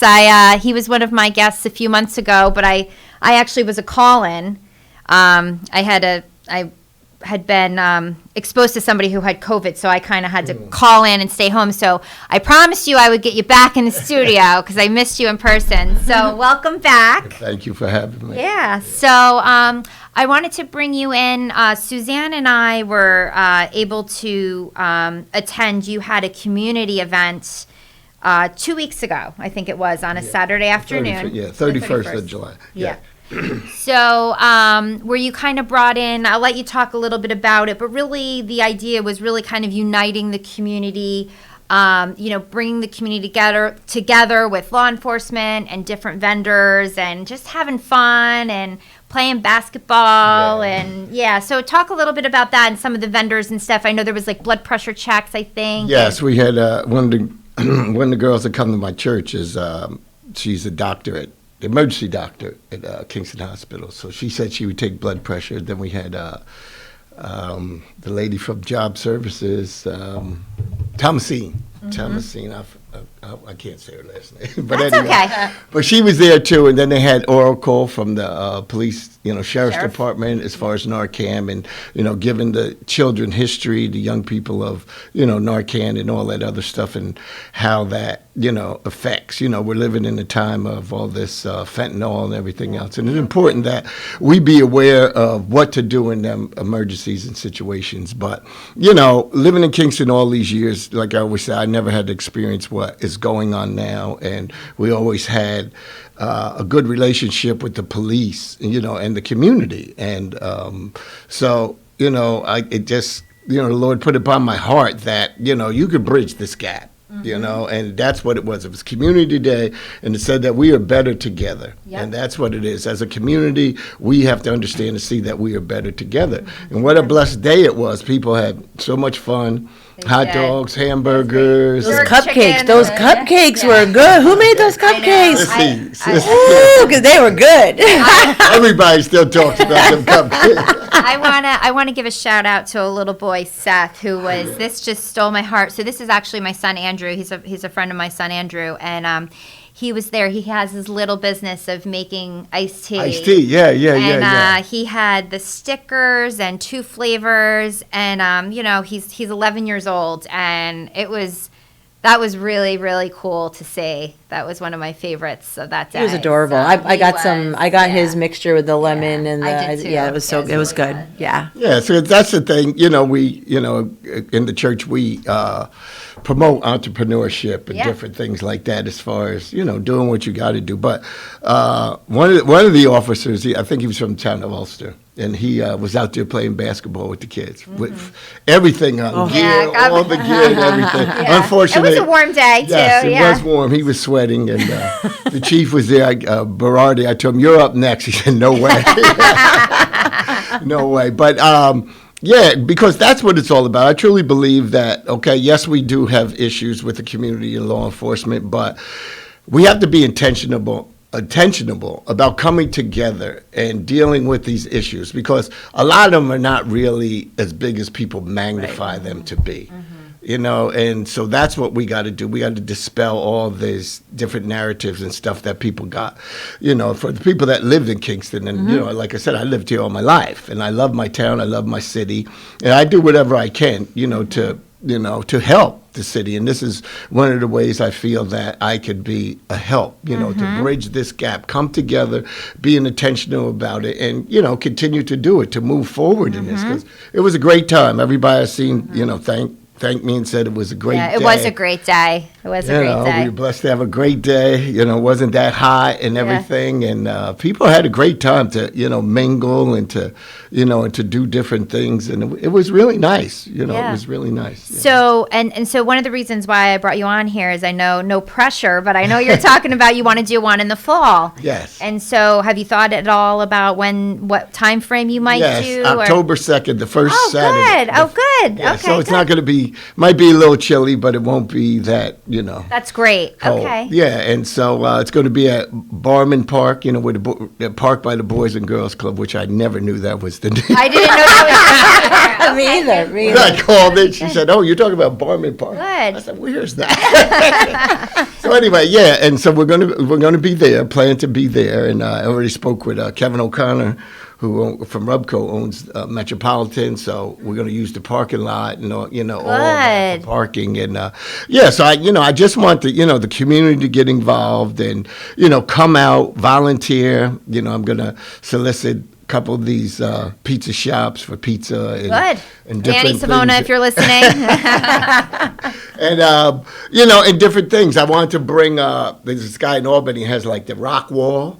Yeah. Oh, yeah. The kids can climb, because the kids in that Can the neighborhood adults climb never. too? Can we climb too? Anybody can, and then I want to use it as a thing where the cops can race the kids up, because we have to interact, and if we don't, come together and see that we are better together, okay, and we're not always going to get along, we're not always going to agree with one another, but we can still treat each other with decency and respect. and deal with the issue. If there is a real issue, let's deal with it. Right. So I truly believe that is if we continue to interact and a lot of these young kids get to see how much people really care about them. Yeah. They don't care how much you know. Right. But they do care how much you care. It's so true. That is so true. And once they see that you care about them and, you're interacting with them and, hopefully we can get the police agencies to get their own team together and have like a team, the community against the police team. That would be fun, like that basketball. Yeah, basketball, because yeah. there's a court there and everything else, and there's also a field, baseball field. Oh, good. So we could have a touch football, kickball game would be fun. Yes. Either kick, I don't care, whenever anybody Whatever it wants is, to yep. do, Yeah, that's or great. even a touch football game, Yeah. or something, so they interact, and then they could have a drink together and just talk and just, and the We're whole all human. right, and but not just for the black community and in Ward 4, but for the whole community. Yeah. And I think that's what it's going to take, that the whole community come together and say, yeah, I can do that. I can take. It's going to be from 10 to 2, Okay. so somebody could take a block of them 4 hours and just participate in whatever. The more hands, it makes things more better. Yep. So that's my heartbeat, and that's what I truly feel that we could do together as a community, to start to change things. Right. To bring about that change where we foster a community that, deals with the issues that we had. Right. And I think it's also important too, like you talk about the basketball and things, and I know this is one of the issues with the SROs is sometimes, unfortunately, there are children that their interaction with police officers has only been, them arresting their parent, or, maybe there was a domestic dispute, or, it was something, negative. And so they have this negative, and at the end of the day, the police officer is just doing their job, right?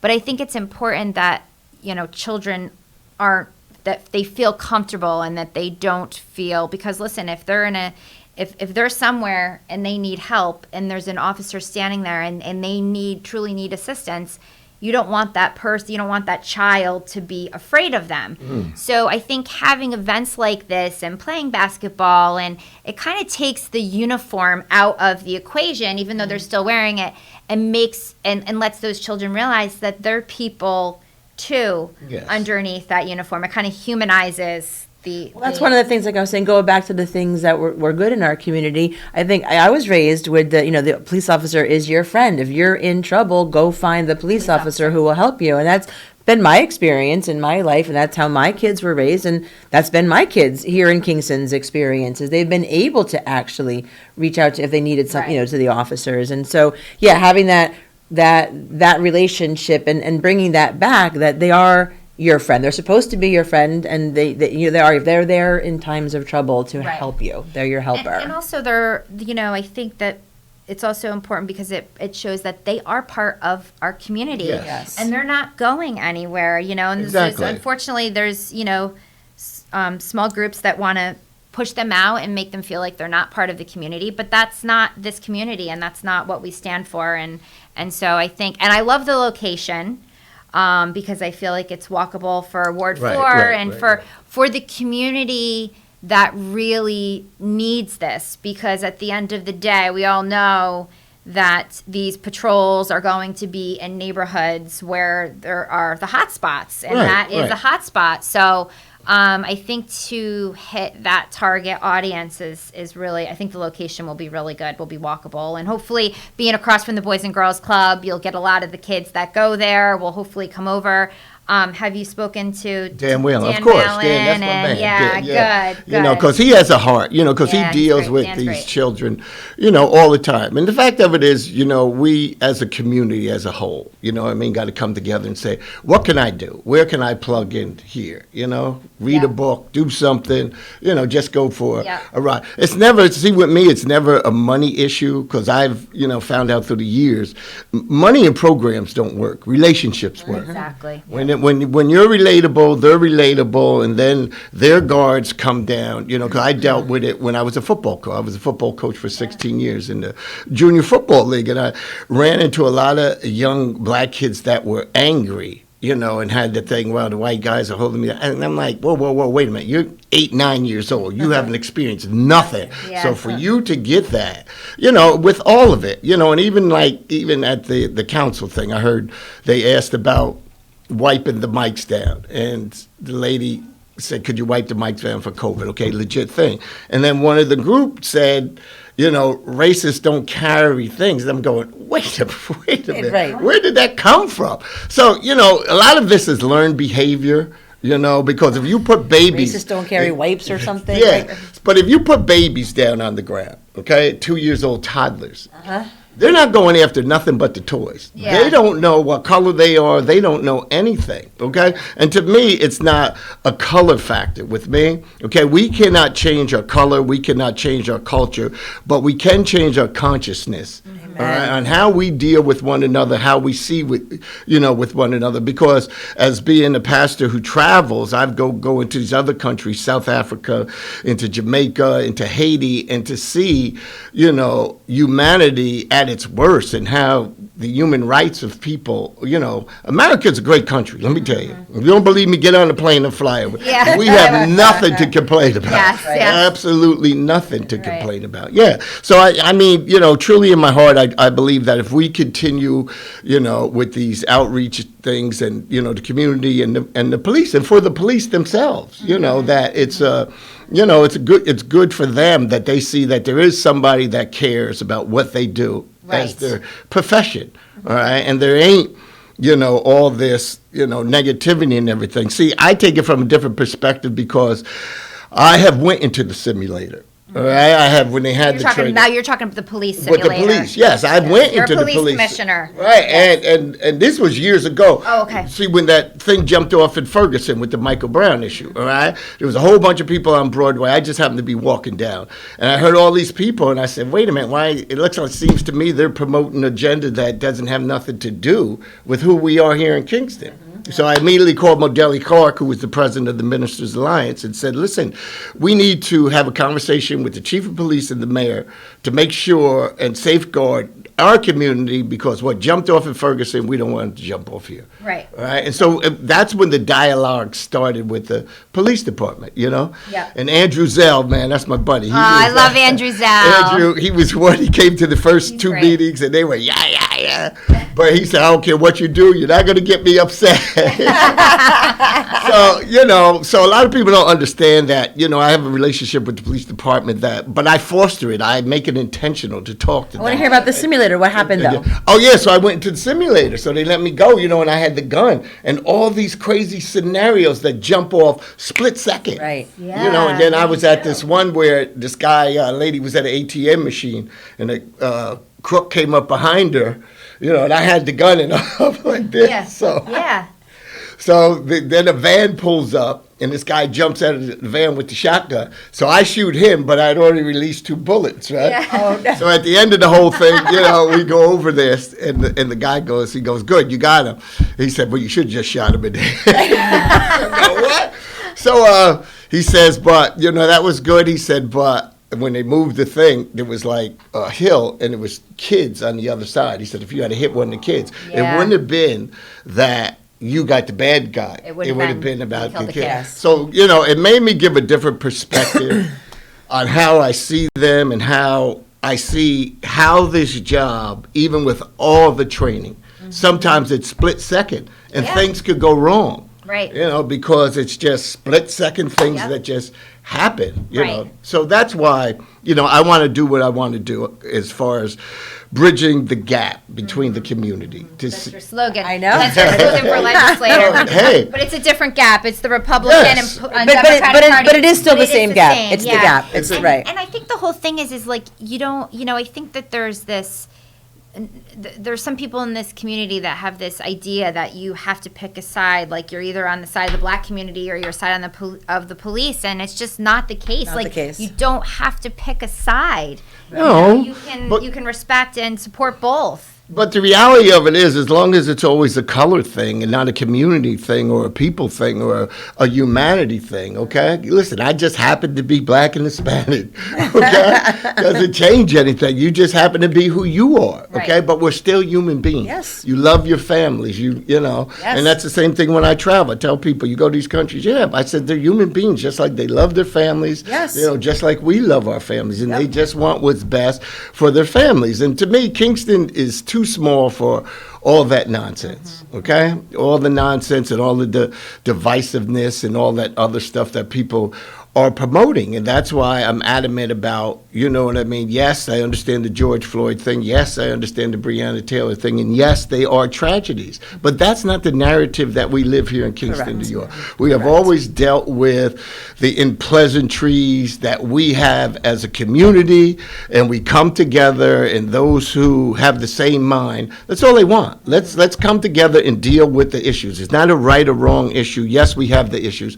Let's deal with it. Let's be adults in the room and let's deal with it. And I think the other thing too, I think for me the thing that's frustrating is we've had in the past 2 years we've had 6 people that have all lost their lives to gun violence, and all 6 of those people were black, and they weren't killed by police officers. And so when you have this narrative that the police officers are the enemy, it kind of contradicts and goes against trying to fix the solution to make sure that we don't lose more people. Correct. Because, so it's really actually putting that community at even more risk if we bring in this narrative and try to kind of go against what part of the solution really needs to be. Because, part of the solution, obviously there's the proactive part. We need to, give these people other opportunities, if they grow up in an environment where there's gangs and there's drugs, and, we need to show them that there are other things that they can do. And, the Boys and Girls Club and things like that, those are the ways that we do those. But at the end of the day, unfortunately, there's always going to be a certain part of the population that the police are going to be needed for. Unfortunately, that's just the way things are. So they have to be a part of the solution. And I think, trying to send this narrative that, they need to be taken out of the solution is really putting everybody at risk. So. Especially when that narrative is coming from people who are not even from this community. Right. The idea of the people coming in from outside to cause the division is super frustrating. Right. Because we are a community that's always been together. And I think they underestimate this community and how tight this community is. Yeah, and that's what it is. I mean, you have to deal with the facts, because the fact is the Kingston police has never shot and killed anybody black. Right. Or white. Right. Or white. Yeah. I think what I was looking at, Kingston was founded in what? 1652. Something, right, yeah. 369 years. They have only fired their weapons 3 times. Right? Once every 125 years. That's a pretty good record, if you ask me. I agree. But the thing of it is, like I said, them false narratives, the stuff that people are promoting, it's unfounded and it's unfactual. Let's deal with the facts. Yep. Okay? And the fact of it is, thank God we've never had a Parkland. Thank God we never had a Columbine or a Newtontown or anything. But that still doesn't mean that we prepare. I mean, Suzanne stood up and, the other night at the council meeting and spoke about what happened to her son. That's the reality of what we're living in, and we just can't just brush that off as that's a serious reality that we're living in. So, when it came to the vehicle, and me being on the commission, like I said, I would never sign off for anything that would be like a military intimidation type thing into, the black community where I live. I told you, I live in Ward 4. I grew up on Van Buren Street, bought my first house on Clinton Avenue, and I live on Cedar Street. And right in the middle of the mayhem and everything else that's going on, and people have asked, you need to move. I said, move where? I'm not moving. For what? Right. Okay, I'm going to deal with it, and which I do. I have a great relationship with people in Ward 4.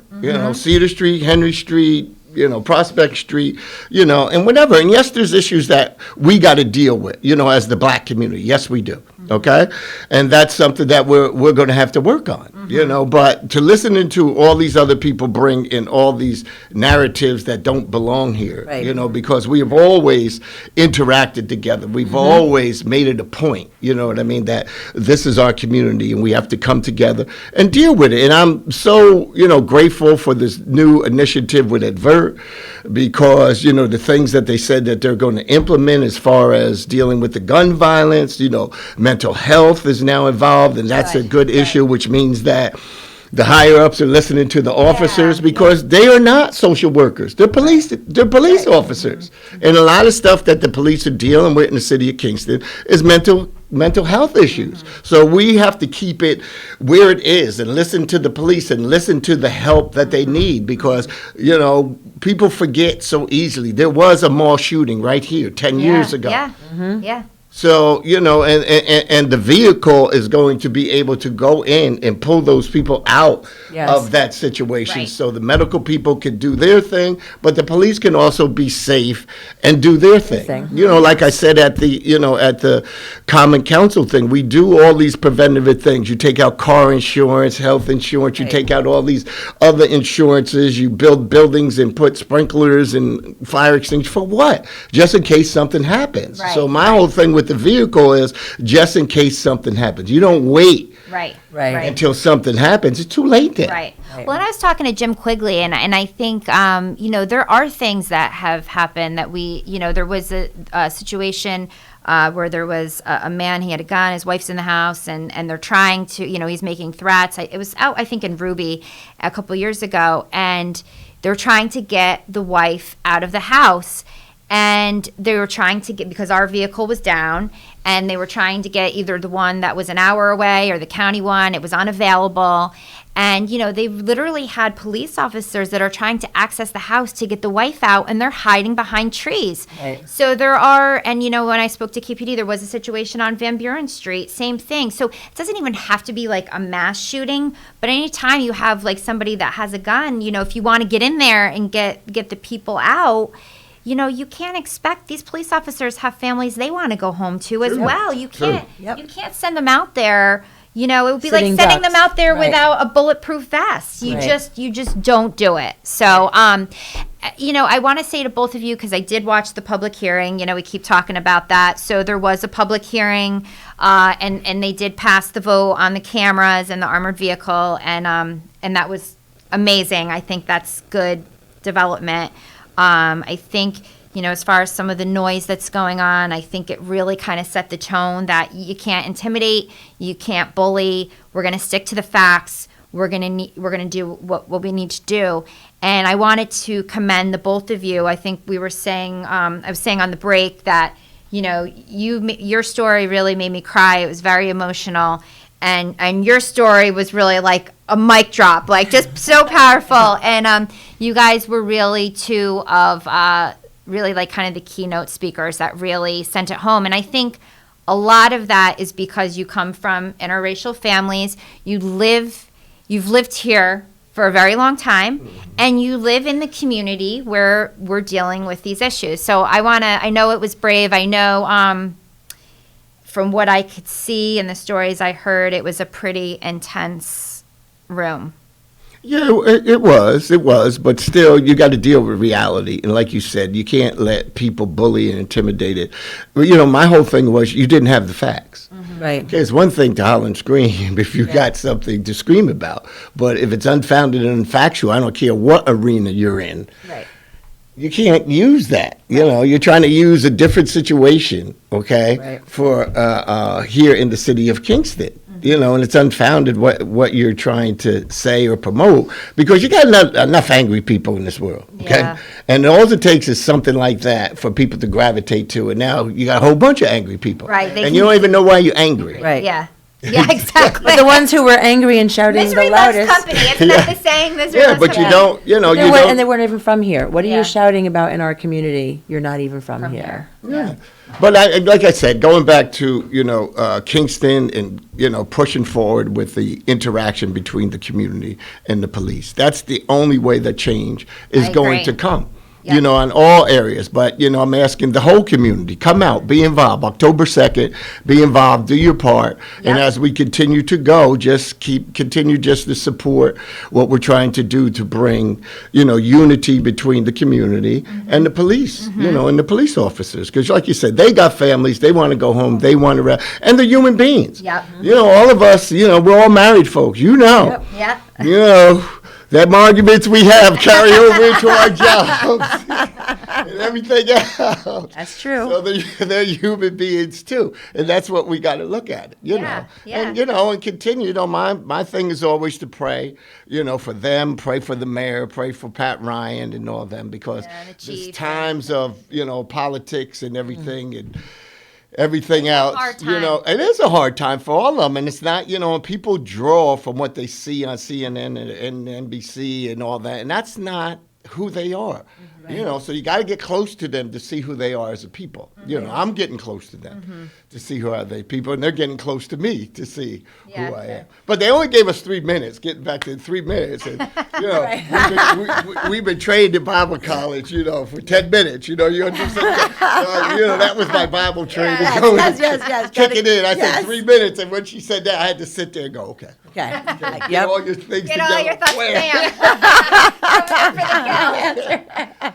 So, but it's great, you know, because I had a lot of feedback about that, and you know, You it did was get a all lot of feedback. it was all positive. You know what I mean? Because Good. people who live here, you know, Steve Peruso, he was there. He was my buddy since we were 5 years old, going to the boys and He's running boys for alderman. I hope he and gets in. you know, he was sitting right in front of me, you know, and stuff like that. So, you know, it really makes me feel good that people who know me and know my heart, you know, I'm not running for mayor, okay? I don't want my name up in lights. I just want to live in a community that is peaceful. I'd vote for you if you ran for mayor. I'd vote for you if you ran for mayor. I have no political ambitions, never did. But I just want to live in a city that's peaceful, where people can walk down the street. Your Okay? grandkids live And there, my grandkid, he's right down the street. As soon as he sees my car pull in, here he comes. You know, that's Grandpa's boy. So and I want people just not to be afraid. We should not be prisoners in our own house. We shouldn't be afraid to walk down the street to go get ice cream at Boyce's or something. Right. And people shooting at cars or whatever they're doing. Just complete nonsense. Yeah. So I wanna. We're getting to the. I'm getting the 1 minute finger. I just want to say, you know, like I said, we live in a special community, and I think over the last year we've seen some people step up to the plate, and you know, one of them is, as we spoke about, Suzanne, who's going to run for Ulster County Legislator. I thank you for stepping up to the plate, and I hope to see you on August 26th at her first kickoff party. Eddie Parker's going to be there. We're going to have a dance party. Okay. So I hope you'll be there. No, I'll be there.